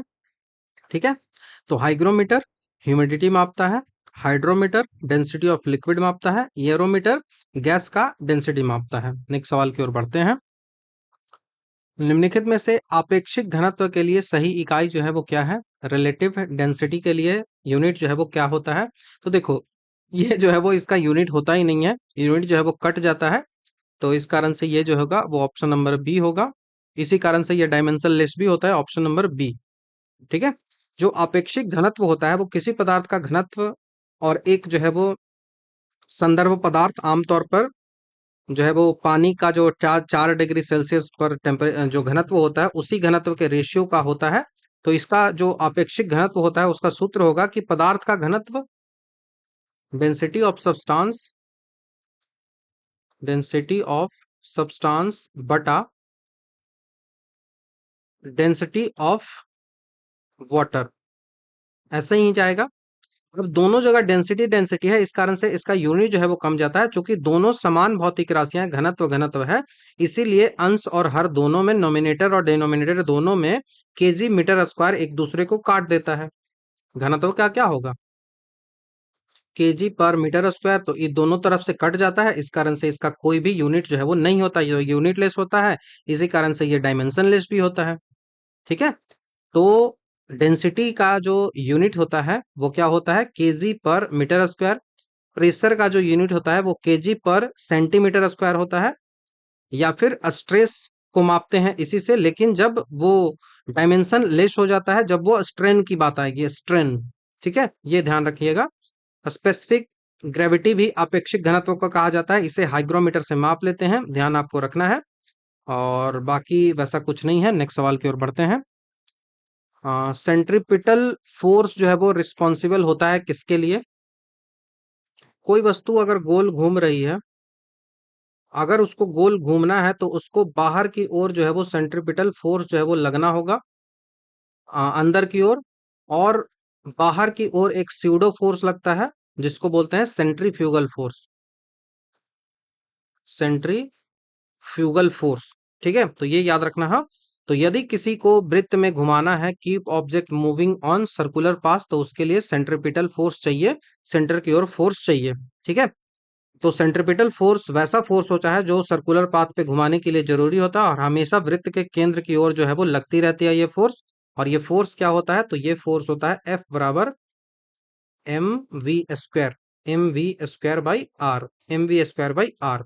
जहाँ पे एम जो है वो द्रव्यमान है, वी जो है वो वेलोसिटी है, आर जो है वो रेडियस ऑफ सर्कुलर पाथ है। ठीक है, तो अंतरिक्ष में वस्तु की स्वतंत्र गति की बात करें तो अंतरिक्ष में स्वतंत्र गति जो होती है वो इनर्शिया के कारण होती है, इसके लिए किसी बाहरी फोर्स की आवश्यकता नहीं होती है। ठीक है, वस्तु को किसी रेखा के साथ उड़ाना की बात हम करें तो सीधी रेखा में गति बनाए रखने के लिए किसी वस्तु को जो है वो केंद्राभूमि की सेंट्रीपिटल फोर्स की आवश्यकता नहीं होती है, ये भी याद रखना है। कुछ उदाहरण की बात करें तो सूर्य के चारों ओर पृथ्वी का घूमना जो है वो ग्रेविटेशनल फोर्स का उदाहरण है, ग्रेविटेशनल फोर्स के कारण होता है। और ये ग्रेविटेशनल फोर्स जो है वो क्या है, तो ये ग्रेविटेशनल फोर्स है सेंट्रीपिटल फोर्स। सेंट्रीपिटल फोर्स बोला ना, चार ही प्रकार का फोर्सिंग होता है जिसको फंडामेंटल फोर्स कहा जाता है। सेंट्रीफ्यूगल फोर्स होता है, एक स्यूडो फोर्स है, छद्म बल होता है, ऐसा कोई रियल में फोर्स नहीं होता है, ये बाहर की ओर बस एक फोर्स जो है वो लगता है, जो कि वृत्ताकार गति करते समय केंद्र से बाहर की ओर जो है वो महसूस होती है। और इसी सिद्धांत पर वॉशिंग मशीन, जो वॉशिंग मशीन का ड्रायर हो गया, दूध से मक्खन निकालने वाला जो मशीन हो गया, वो इसी पर काम जो है वो करती है। तो सेंट्रीपिटल फोर्स, सेंट्रीफ्यूगल फोर्स दोनों आपको पता होना चाहिए, और फॉर्मूला भी पता होना चाहिए, m v square by r, m v square by are.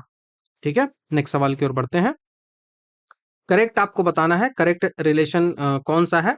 तो देखो, डेंसिटी को किसी पदार्थ के प्रति इकाई आयतन में मौजूद द्रव्यमान के रूप में आप डिफाइन करोगे उसको, कि पर यूनिट एरिया में कितना उसका जो है वो मास है। और यह बताता है कि कोई पदार्थ जो है वो कितना जो है वो घना है, कितना जो है वो कॉम्पैक्ट है, कितना जो है वो सघन है। तो इसका सीधा सा सूत्र जो है वो डेंसिटी का क्या होता है, डेंसिटी का सूत्र होता है mass by volume. Mass by volume, per unit volume में कितना मास जो है वो है। और इसे जो है वो ग्रीक लेटर रो से डिनोट करते हैं, ऐसे लिखा जाता है, इसको रो से डिनोट किया जाता है। ठीक है, या तो आप इसे डी से डिनोट कर सकते हो डेंसिटी को। तो ऑप्शन नंबर सी यहां से हमारा आंसर बनेगा, बहुत इंपॉर्टेंट है, याद रखिएगा। जब यहाँ पे चीजों आप मास बराबर डेंसिटी इंटू वॉल्यूम कब हो जाएगा, तो मास बराबर डी इंटू वी हो जाएगा, तो डेंसिटी इंटू वॉल्यूम हो जाएगा। और वही आयतन बराबर क्या हो जाएगा, वॉल्यूम बराबर क्या हो जाएगा, तो वॉल्यूम बराबर हो जाएगा, वो वॉल्यूम बराबर हो जाएगा mass by density. Mass by density, तो कई सारे फॉर्मूला आप निकाल सकते हो। घनत्व की जो इकाई होती है वो केजी पर मीटर स्क्वायर होती है। घनत्व एक स्केलर क्वांटिटी है। पानी का जो घनत्व होता है वो 4 डिग्री सेल्सियस पर सबसे अधिकतम होता है, ये भी आपको ध्यान रखना होगा। बहुत इंपॉर्टेंट ये फैक्ट है, इसे पानी का एनोम्यूलस एक्सपेंशन ऑफ वाटर जो है वो इसे कहा जाता है। ठीक है, और वैसा कुछ नहीं है। नेक्स्ट सवाल की ओर बढ़ते हैं। यूडोमीटर का उपयोग कहाँ किया जाता है, यूडोमीटर। तो यूडोमीटर जो है वो बरसात की मात्रा को मापने के लिए यूडोमीटर का यूज किया जाता है, option number C. To measure amount of rainfall, udometer. Udometer मौसम वैज्ञानिक उपकरण है, अमाउंट ऑफ रेनफॉल को मापते हैं। इससे आम भाषा में रेन गेज भी कहा जाता है, इसे आम भाषा में रेन गेज भी कहा जाता है, रेन गेज, याद रखिएगा, रेन गेज कहा जाता है। और इसके अन्य वैज्ञानिक नाम भी हैं, जैसे इसे और क्या कहा जाता है, तो इसे जो है वो इसे प्लूवियोमीटर भी कहा जाता है, प्लूवियोमीटर। मीटर। प्लूवियोमीटर भी इसे कहा जाता है, इसे जो है वो ओम्ब्रोमीटर भी कहा जाता है। ओम्ब्रो मीटर भी इसे कहा जाता है, ओम्ब्रोमीटर कहा जाता है। यह जो है वो मिलीमीटर या फिर सेंटीमीटर में वर्षा के स्तर को मापता है, तो ये ध्यान आपको रखना होगा, बहुत इंपॉर्टेंट है।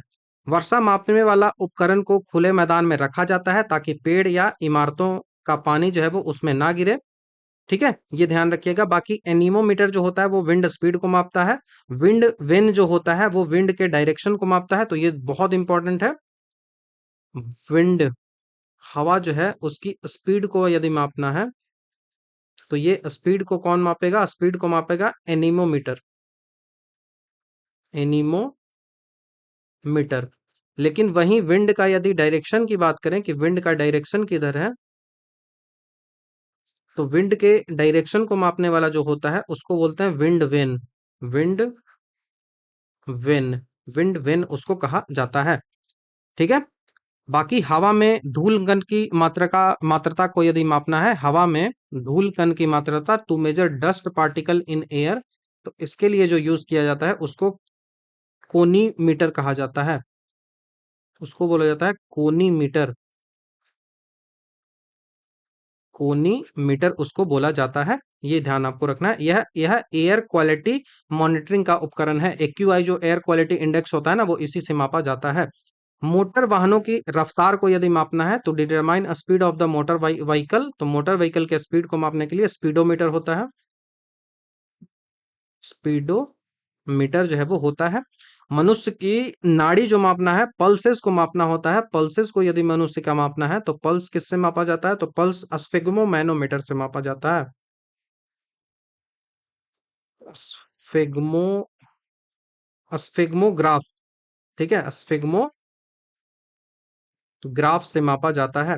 ऑक्सीमीटर भी इसको कहते हैं, पल्स ऑक्सीमीटर भी इसको कहा जाता है, तो ये ध्यान आपको रखना होगा। बाकी ओडोमीटर जो है वो वाहन द्वारा तय की गई दूरी को मापता है, डिस्टेंस को मापता है। ओडोमीटर डिस्टेंस को मापता है। ओडोमीटर जो है वो डिस्टेंस को मापता है। नेक्स्ट सवाल की ओर बढ़ते हैं। सवाल है कि एक फेम्टोमीटर में कितना मीटर के बराबर होता है? तो ये सब बहुत रटना है। 10⁻⁻15 मीटर होता है। 10⁻⁻15 फेम्टो जो होता है वो 10⁻⁻15 का घात होता है, ये याद रखिएगा। तो एक फेम्टो जो होता है वो माइनस 10⁻⁻15 मीटर होता है। ठीक है, तो ध्यान आपको रखना होगा। एक 10⁻⁻12 जो होता है वो क्या होता है? वो पीको होता है, पिकोमीटर होता है। उसके बाद 10⁻⁻14 जो होता है वो होता है, ऐसा कुछ नहीं होता है। ठीक है, 10⁻⁻24 जो होता है वो होता है एक्टोमीटर। ठीक है, योक्टो, योक्टोमीटर इसको कहा जाता है। और सबसे छोटा जो है वो ये है, मेट्रिक प्रणाली में सबसे छोटा जो है वो ये यूनिट होता है, ये आपको ध्यान रखना होगा।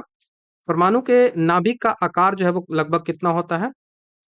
कोई ये एटम है, अब इस एटम का जो न्यूक्लियस है, इस न्यूक्लियस का जो है वो आकार कितना होता है? तो न्यूक्लियस का आकार 10⁻⁻15 मीटर होता है, मतलब एक फर्मी होता है। एक फर्मी जो है वो होता है।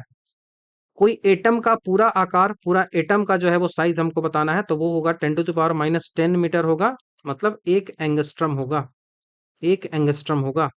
आपको नैनोमीटर का बताना है कि एक नैनोमीटर में कितना होता है, तो एक नैनोमीटर में होता है 10⁻⁹ मीटर। ठीक है, एक माइक्रोमीटर में आपको बताना है, या फिर माइक्रोन आप इसको कह लो, तो एक माइक्रोमीटर जो होता है वो 10⁻⁻6 मीटर के बराबर होता है। तो मिली का हो गया 10⁻⁻3, माइक्रो का हो गया 10⁻⁻6, नैनो का हो गया 10⁻⁹, पिको का हो गया 10⁻12, और फेम्टो जिसको फर्मी बोल रहे हैं 10⁻15, जो कि नाभि के आकार को मापता है। फेम्टो जो है वो न्यूक्लियस का जो आकार होता है उसको मापता है। बैरोमीटर का उपयोग निम्नलिखित में से किसमें किया जाता है? तो बैरोमीटर का जो उपयोग किया जाता है वो एटमॉस्फेरिक प्रेशर को मापने के लिए किया जाता है। Option number D, atmospheric pressure. ठीक है, एटमॉस्फेरिक प्रेशर को मापता है।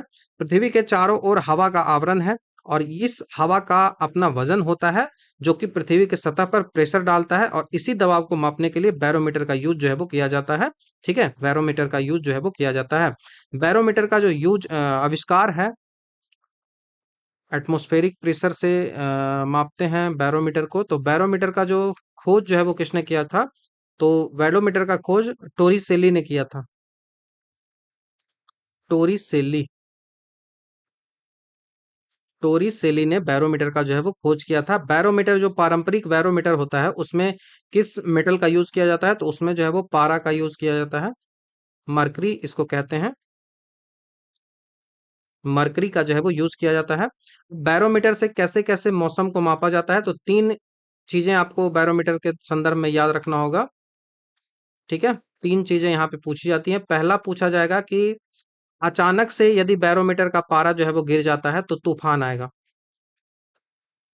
स्टॉर्म आएगा, तूफान आएगा जब उसमें अचानक गिरावट हो जाएगी। दूसरा जो है वो बारिश कब होगी?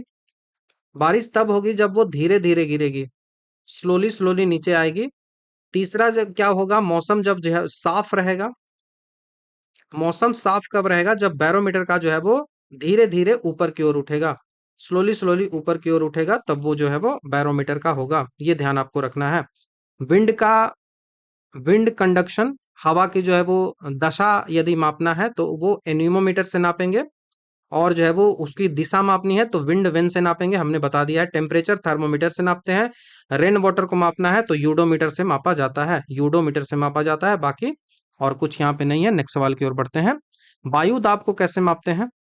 वायु दाब मेजर करना है एयर प्रेशर को, तो एयर प्रेशर को बैरोमीटर, अभी तो मैंने बताया ना, एयर प्रेशर को बैरोमीटर से मापा जाता है। तो बैरोमीटर बहुत इंपॉर्टेंट है, हमने ऑलरेडी बता दिया है।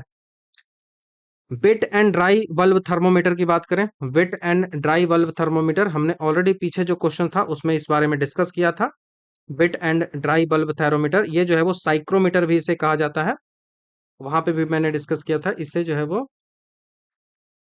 साइक्रोमीटर भी कहा जाता है, जो कि हाइग्रोमीटर की तरह काम करता है। इसका उपयोग ह्यूमिडिटी को मापने के लिए किया जाता है, ह्यूमिडिटी को मापने के लिए किया जाता है। बाकी मिनिमम एंड मैक्सिमम थर्मोमीटर की बात करें, मिनिमम एंड मैक्सिमम थर्मोमीटर की बात करें तो ये जो है इसका उपयोग मौसम विज्ञान में दिन के सबसे अधिक और सबसे न्यूनतम जो तापमान को रिकॉर्ड करना होता है तब होता है। और एनीमोमीटर तो आपको पता है, एनीमोमीटर विंड के स्पीड को मापता है।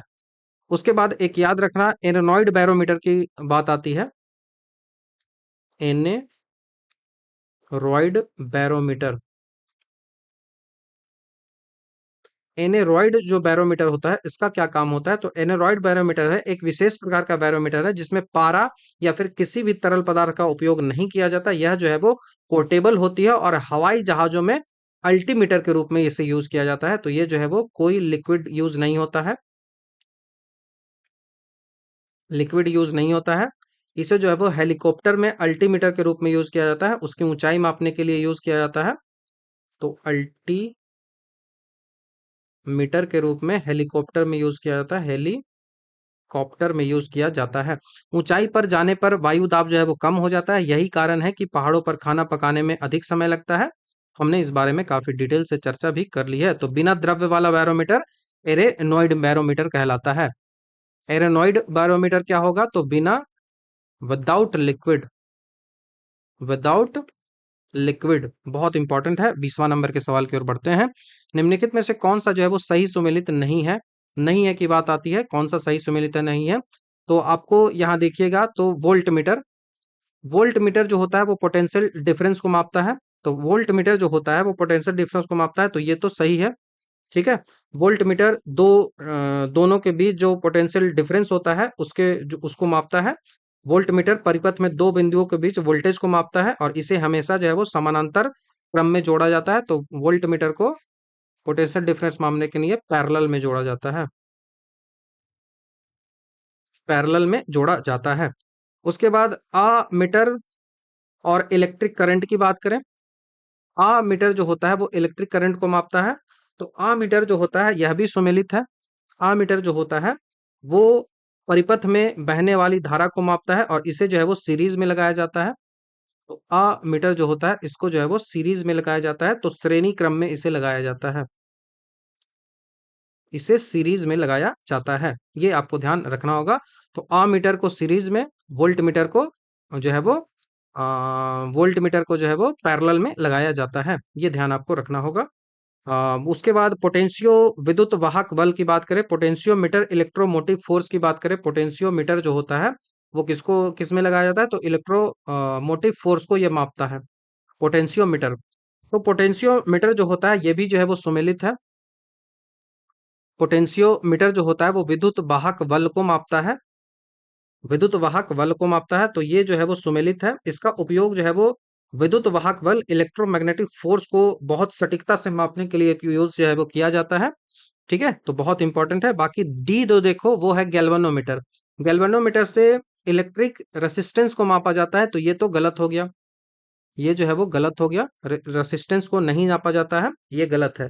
गैल्वेनोमीटर का जो उपयोग होता है वो इलेक्ट्रिक रेसिस्टेंस को मापने के लिए नहीं किया जाता है। इसका उपयोग जो होता है वो स्मॉल इलेक्ट्रिक करंट की उपस्थिति को पता लगाने के लिए किया जाता है और उसकी डायरेक्शन को ज्ञात करने के लिए किया जाता है। तो गैल्वेनोमीटर जो है तो है वो स्मॉल इलेक्ट्रिक करंट्स की प्रेजेंस को बताता है।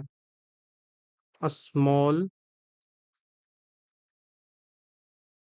इलेक्ट्रिक करंट के प्रेजेंस को दिखाता है और उसका जो है वो डायरेक्शन दिखाता है। उसका जो है वो डायरेक्शन क्या है, ये दोनों दिखाता है, ये ध्यान आपको रखना होगा। इलेक्ट्रिक रेसिस्टेंस को जो मापा जाता है वो ओम मीटर से नापा जाता है। इलेक्ट्रिक रेसिस्टेंस जो है वो ओम मीटर से नापा जाता है, ओम मीटर से नापा जाता है, ये ध्यान आपको रखना है। गैल्वेनोमीटर को आमीटर में कैसे बदला जा सकता है? कोई गैल्वेनोमीटर है, अब इस गैल्वेनोमीटर को हमको कन्वर्ट करना है आमीटर में। गैल्वेनोमीटर जो है इसको हमको कन्वर्ट करना है आमीटर में,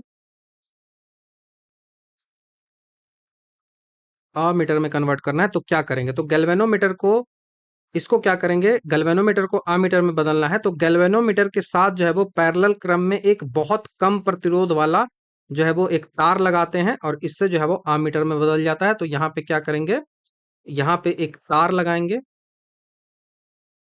जिसका प्रतिरोध जो होगा, रेसिस्टेंस जो होगा वो लोवेस्ट होगा, लोवेस्ट होगा। किस क्रम में लगाएंगे, तो ये जो है वो क्रम होगा वो पैरेलल होगा,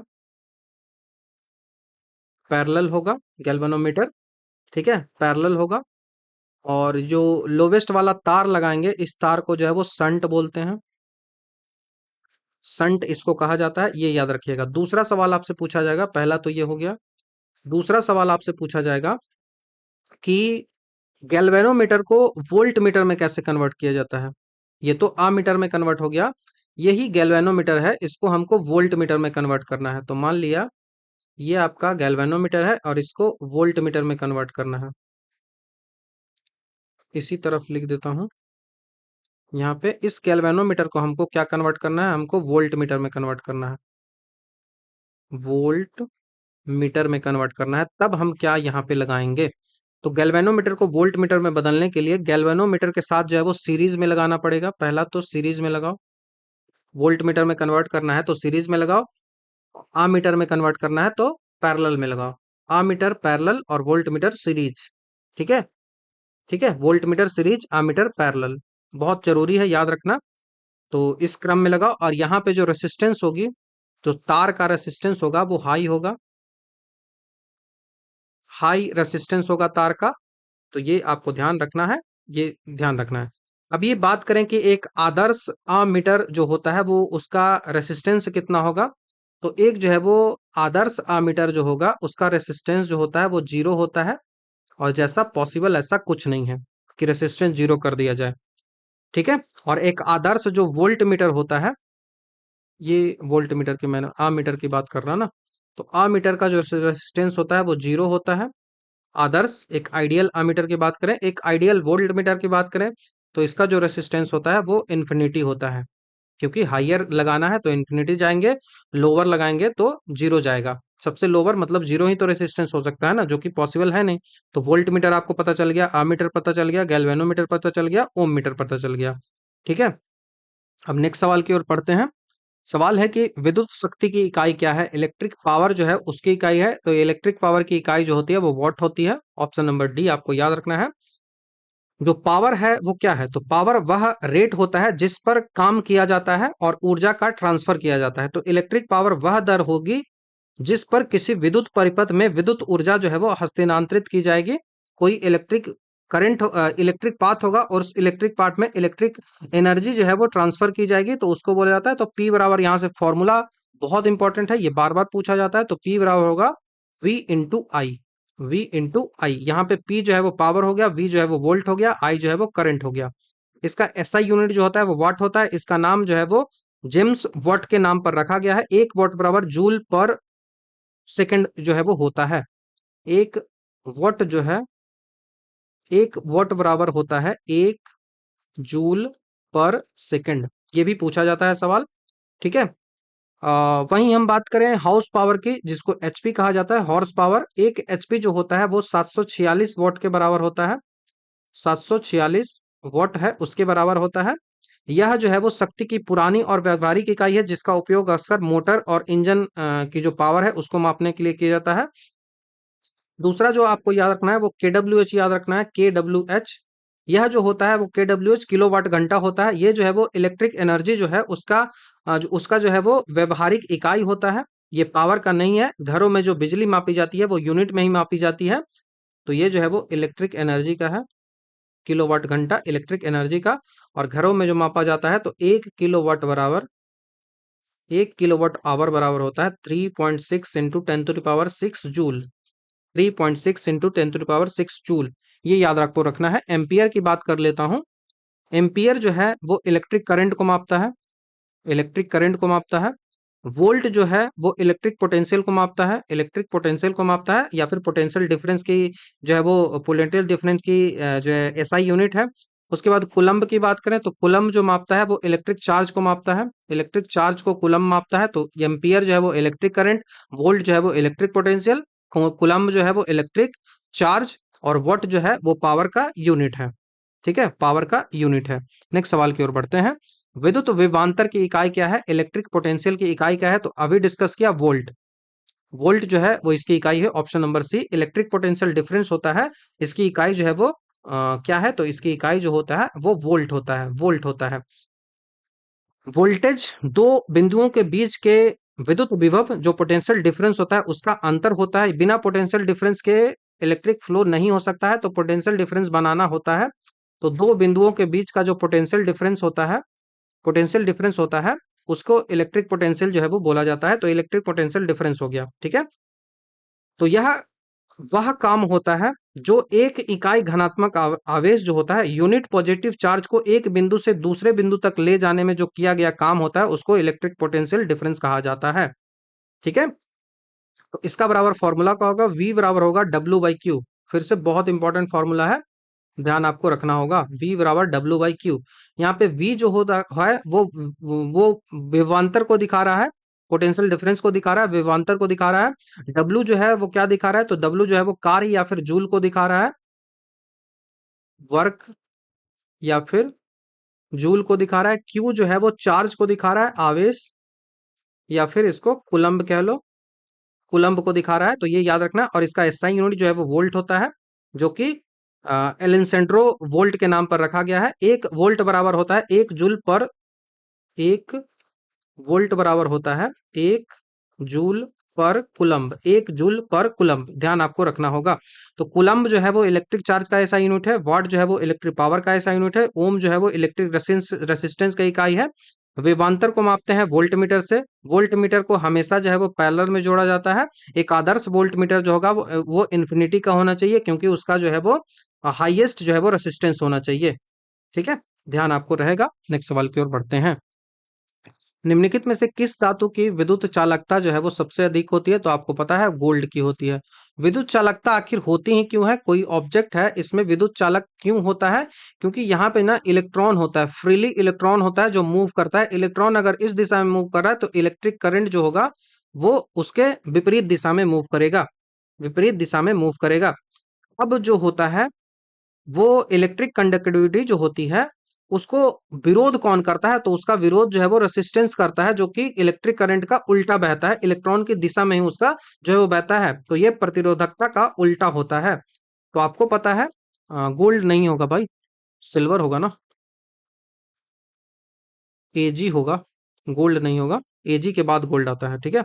तो सभी धातुओं में चांदी जो है उसकी विद्युत चालकता जो है वो सबसे अधिक होती है। इसका मतलब कि चांदी की विद्युत धारा में प्रवाही में सबसे कम प्रतिरोध होगा, रेसिस्टेंस जो है वो सबसे ज्यादा कम होगा, ये ध्यान आपको रखना है। कॉपर जो होता है वो चांदी के बाद जो है वो तांबा विद्युत का दूसरा सबसे अच्छा सुचालक होता है। चूंकि चांदी बहुत महंगा है इसलिए हमारे घरों में वायरिंग या फिर बिजली में चांदी यूज करते हैं।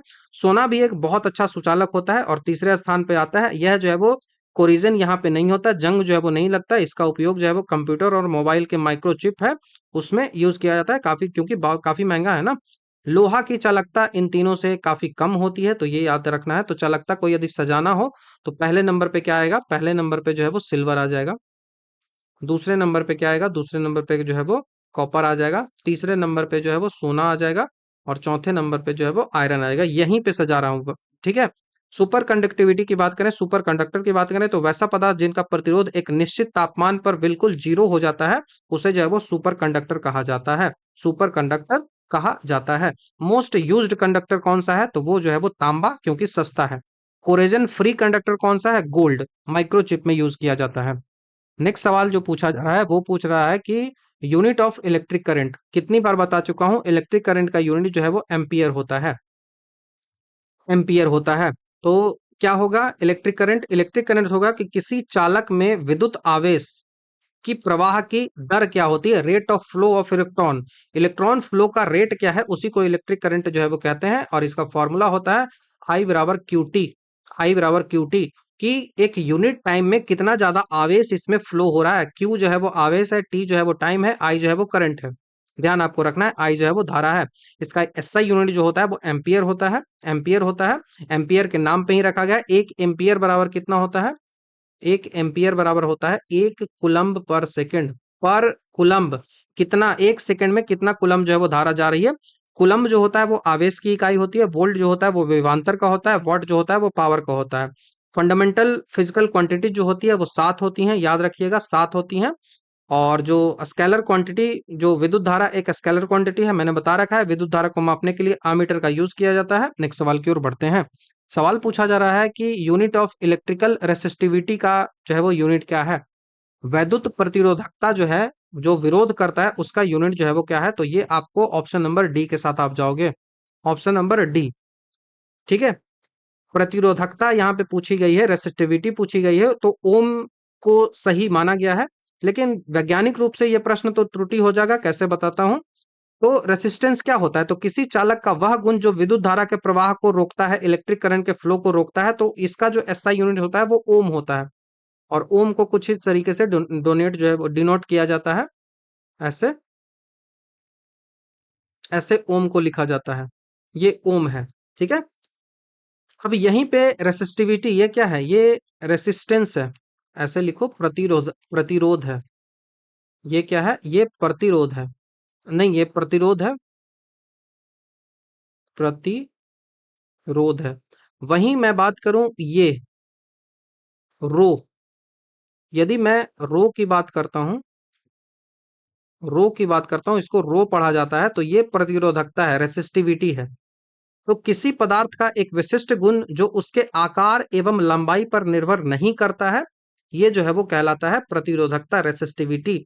रेसिस्टिविटी जो होता है वो क्या होता है, तो रो बराबर होता है, इसका फॉर्मूला यदि आप लिखना चाहो तो ये होता है, ऐसे लिखो, आर बराबर, आर बराबर ऐसे लिखोगे, rho into l y a. आगे जब बढ़ोगे तो इसको लिखा जाएगा rho equal to R a by l, ठीक है, आर ए बाई एल। अब यहां से जब रो को हम निकालेंगे तो आर के लिए ओम आएगा, ए के लिए एरिया के लिए मीटर स्क्वायर आएगा, और एल के लिए मीटर आएगा। तो आर के लिए क्या आएगा, आर के लिए जो है वो ओम आएगा, आर के लिए ओम आएगा। ए के लिए जो है वो क्या आ जाएगा, ए एरिया है तो एरिया को मीटर में मापते हैं तो मीटर स्क्वायर आ जाएगा। लेंथ को किस में मापते हैं, मीटर में मापते हैं तो मीटर आ गया। एक मीटर से एक मीटर खत्म हो गया तो इसका जो है वो क्या आएगा, ओम मीटर आएगा। तो यहाँ पे जो ओम लिखा हुआ है ना वो ओम नहीं होना चाहिए था, यहाँ पे क्या होना चाहिए था, ओम मीटर होना चाहिए। तो ओम मीटर होना चाहिए था, तब ये आंसर सही होगा। तो विद्युत जो प्रतिरोधकता होती है उसकी इकाई जो है वो ओम मीटर होती है। यूनिट के रूप में बात करूं तो वो कुछ ऐसा होगा, ऐसे जो है वो ओम मीटर कहलाएगा। ठीक है, ध्यान आपको रखना है। लेकिन वही प्रतिरोध जो होगा वो ओम होगा। फैराडे जो होता है वो इलेक्ट्रिक कैपेसिटेंस का यूनिट होता है। फैराडे जो आपको दिख रहा है ये इलेक्ट्रिक कैपेसिटेंस का यूनिट है। कैपेसिटेंस मतलब धारिता, तो ये जो है वो विद्युत धारिता का यूनिट है। विद्युत धारिता का ये यूनिट है। इलेक्ट्रिक कैपेसिटेंस का यूनिट है। कैपेसिटर की ये क्षमता है वो क्या है, उसका ये यूनिट है इलेक्ट्रिक कैपेसिटेंस। उसके बाद जो है वो वोल्ट आपको बता चुका हूं, वोल्टेज का है, विभवांतर का है। एम्पियर जो है वो करंट का है। ये ध्यान आपको रखना होगा। देखो, यदि किसी तार की लंबाई को खींचकर दुगना कर दिया जाए, ये तार की लंबाई जो है वो 2 मीटर थी, हम इस तार को लंबाई को बढ़ाकर 4 मीटर कर देते हैं, तो उस पर जो है वो रेसिस्टेंट क्या हो जाएगा, रेसिस्टेंस क्या हो जाएगा, यहाँ का रेसिस्टेंस क्या होगा, यहाँ का रेसिस्टेंस क्या होगा। तो रेसिस्टेंस जो होता है वो बदल जाता है। रेसिस्टेंस जो होता है वो बदल जाता है, तो ओम यहाँ पे बदल जाएगा।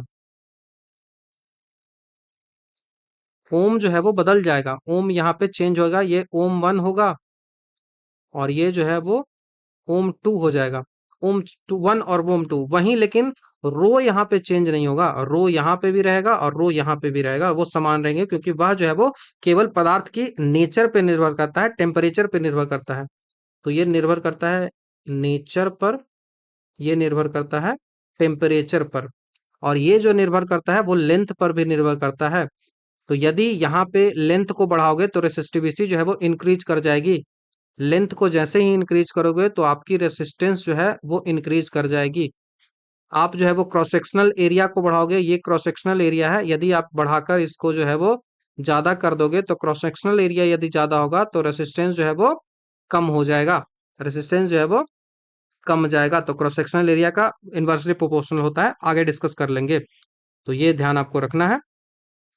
प्रतिरोधकता का उल्टा जो है वो कंडक्टिविटी होता है, चालकता होती है, और चालकता की जो इकाई होती है सीमेंस पर मीटर होता है, या फिर महो पर मीटर होता है। महो पर मीटर या फिर सीमेंस पर मीटर। तो जो आपको इलेक्ट्रिक रेसिस्टिविटी है उसका उल्टा क्या होता है, उसका उल्टा होता है कंडक्टिविटी। कंडक्टिविटी, और कंडक्टिविटी का ऐसा यूनिट क्या होता है, तो ये होता है सीमेंस पर मीटर। सीमेंस पर मीटर, तो एसएम होता है, या तो इसको आप महो बोल सकते हो, महो पर मीटर, दोनों होता है। इस बारे में जब पढ़ेंगे तो और डिस्कस किया जाएगा डिटेल से। अभी के लिए इतना है। विद्युत धारा किस उपकरण से मापी जाती है? इलेक्ट्रिक करंट मापना है तो इलेक्ट्रिक करंट जो है वो आमीटर से मापते हैं, हमने ऑलरेडी आपको डिस्कस कर दिया है। आमीटर से मापते हैं, आमीटर को सीरीज में जोड़ा जाता है, ये भी मैंने बता दिया। आइडियल आमीटर जो होता है वो शून्य जो है वो होना चाहिए। वोल्ट मीटर की बात करें तो वोल्टेज मापते हैं, पैरेलल में जोड़ा जाता है। और वोल्ट मीटर जो होता है, वोल्ट मीटर जो होता है,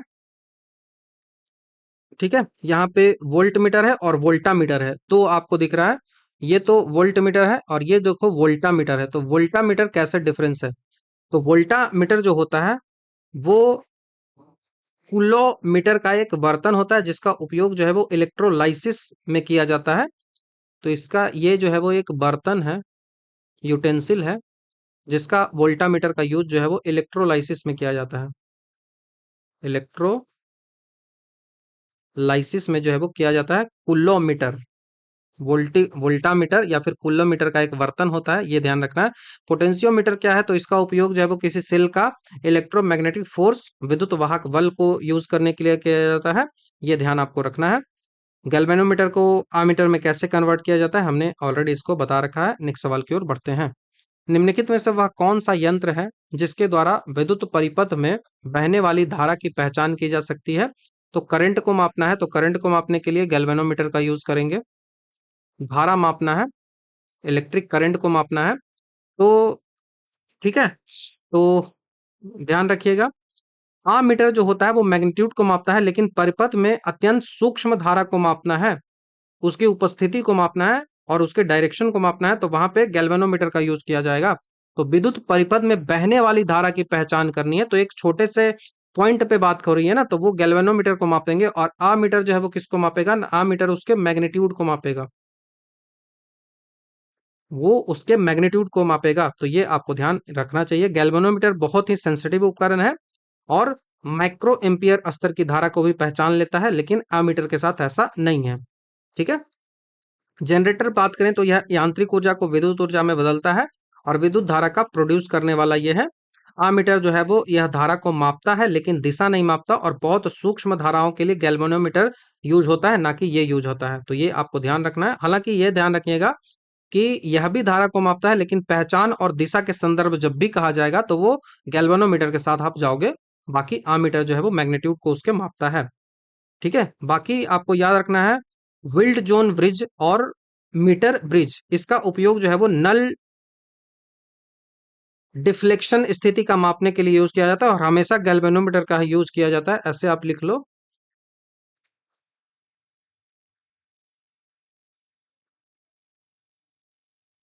विट स्टोन ब्रिज, विट स्टोन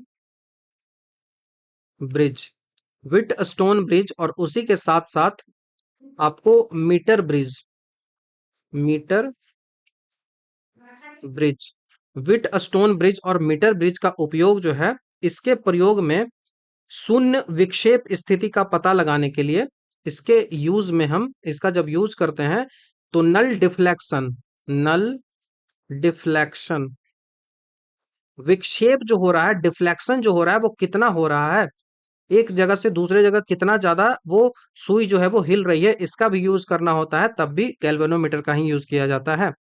तो गैल्वेनोमीटर जो है वो डिटेक्ट करता है presence and direction of small current, ammeter जो है वो मेजर करता है मैग्नीट्यूड ऑफ करंट, और जनरेटर जो है वो प्रोड्यूस करता है करंट को। नेक्स्ट सवाल की ओर बढ़ते हैं। अति सूक्ष्म वस्तुओं को देखने के लिए प्रयोग किया जाने वाला प्रकाशिक उपकरण जो है वो माइक्रोस्कोप होता है। तो माइक्रोस्कोप जो है वो यूज किया जाएगा। माइक्रोस्कोप ये एक ऑप्टिकल इंस्ट्रूमेंट होता है जिसका एक्सट्रीमली स्मॉल ऑब्जेक्ट को देखने के लिए यूज किया जाता है, जैसे कि बैक्टीरिया हो गया, जैसे कि सेल हो गया। ठीक है। तो ये याद रखिएगा। एक साधारण जो माइक्रोस्कोप होता है उनमें कौन सा लेंस लगा हुआ होता है, तो यहाँ पे जो है वो उत्तल लेंस जो है वो लगता है, उत्तल लेंस जो है वो लगता है, कॉन्वेक्स, कॉन्वेक्स जो है वो लेंस लगता है। जबकि कंपाउंड माइक्रोस्कोप की बात करें, कंपाउंड माइक्रोस्कोप की जब बात करें तो वहां पे दो उत्तल लेंस लगता है, दो कॉन्वेक्स लेंस, एक ऑब्जेक्टिव लेंस और दूसरा जो है वो आई के पास होता है, दो लगता है, और जो कि वस्तु को बहुत बड़ा और मैग्निफाइड करके जो है वो दिखा देता है। तो ये ध्यान आपको रखना है। बाकी इलेक्ट्रोस्कोप की बात करें, इलेक्ट्रोस्कोप की बात करें तो यह उपकरण जिसका उपयोग जो है वो किसी वस्तु पर इलेक्ट्रिक चार्ज की उपस्थिति के लिए किया जाता है। तो इलेक्ट्रोस्कोप जो है वो इलेक्ट्रिक चार्ज के लिए जो है वो यूज किया जाता है। ठीक है। इलेक्ट्रोस्कोप जो है वो इलेक्ट्रिक चार्ज की उपस्थिति का पता लगाने के लिए किया जाता है, जैसे कि गोल्ड लीफ इलेक्ट्रोस्कोप जो होता है, स्वर्ण पत्र इलेक्ट्रोस्कोप जो होता है। उसके बाद स्पेक्ट्रोस्कोप जो होता है, स्पेक्ट्रोस्कोप जो होता है वो क्या है, तो स्पेक्ट्रोस्कोप जो होता है इसका उपयोग प्रकाश को उसके रंग में, उसके घटकों में विभाजित करने के लिए किया जाता है। तो लाइट को जो है वो 7 कलर है उसमें डिवाइड करने के लिए किया जाता है। स्टेरियोस्कोप की बात करें, स्टेरियोस्कोप जो होता है इसका उपयोग जो है वो दो अलग अलग 2D चित्र को मिलाकर 3D चित्र बनाने में किया जाता है। स्टेरियोस्कोप को 2D प्लस 2D मिलाकर 3D पिक्चर बनाने में, 3D पिक्चर बनाने में इसका यूज जो है वो किया जाता है। ध्यान रखिएगा। इलेक्ट्रॉन माइक्रोस्कोप की बात करें तो इसका आविष्कार अर्नेस्ट रुस्का और मैक्स नॉल ने किया था। यह जो है वो प्रकाश माइक्रोस्कोप से लाख गुना अधिक शक्तिशाली होता है, और इसका प्रकाश की जगह इलेक्ट्रॉन बीम का यूज इसमें किया जाता है। ठीक है। इसमें इलेक्ट्रॉन बीम का जो है वो यूज किया जाता है। ठीक है। दूर स्थित वस्तु जैसे तारा है, इसको देखने के लिए टेलीस्कोप का यूज किया जाता है। तो कई सारे जो है वो माइक्रोस्कोप होते हैं, सबका अलग अलग नाम होता है। तो माइक्रोस्कोप वेरी स्मॉल ऑब्जेक्ट को देखने के लिए, टेलीस्कोप दूर की वस्तुओं को देखने के लिए, इलेक्ट्रोस्कोप इलेक्ट्रिक चार्ज को डिटेक्ट करने के लिए, स्पेक्ट्रोस्कोप जो है वो एनालाइज करने के लिए लाइट स्पेक्ट्रम को, उसके बाद स्टेरियोस्कोप जो है 2D को मिलाकर 3D पिक्चर बनाने के लिए, और उसके बाद इलेक्ट्रॉन माइक्रोस्कोप जो है उसको जो है वो बहुत जो है वो बहुत जब विशेष रूप से देखना हो, कास्ट माइक्रोस्कोप से बहुत ज्यादा इफेक्टिव होता है इलेक्ट्रॉन माइक्रोस्कोप। ये भी आपको ध्यान रखना है, ठीक है। तो यहां से इतना याद रखना होगा। नेक्स्ट सवाल की ओर बढ़ते हैं।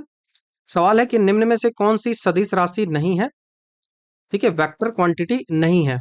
नहीं है की बात कर रहा है, तो वेक्टर क्वांटिटी जो है वो गति नहीं है, स्पीड नहीं है, क्योंकि इसके पास कोई डायरेक्शन नहीं होता, इसके पास सिर्फ और सिर्फ मैग्नीट्यूड होता है। ठीक है, सिर्फ और सिर्फ इसके पास मैग्नीट्यूड होता है। देखो, वेक्टर जो होता है वो मैग्नीट्यूड होता है, डायरेक्शन होता है, जो जो एडिशन लॉ होता है उसको जो है वो फॉलो करता है, लेकिन स्पीड के पास वैसा कुछ है नहीं। ठीक है, तो ध्यान रखिएगा। बाकी वेलोसिटी है, उसके पास जो है वो वेक्टर जो है वो क्वांटिटी हो जाएगी। टॉर्क जो होगा वो वेक्टर क्वांटिटी हो जाएगा। डिस्प्लेसमेंट जो होगा वो वेक्टर क्वांटिटी हो जाएगा। याद आपको रखना है। कुछ वेक्टर क्वांटिटी के बता देता हूँ। वेक्टर में displacement, velocity, acceleration, force, momentum, impulse, weight. Scalar quantity में mass, distance, time, work, energy, power, temperature, volume, electric current. ठीक है, लेकिन इलेक्ट्रिक करंट हो गया, लेकिन करंट डेंसिटी किस में आता है? तो वो वेक्टर क्वांटिटी में आ जाएगा। ये ध्यान आपको रखना होगा।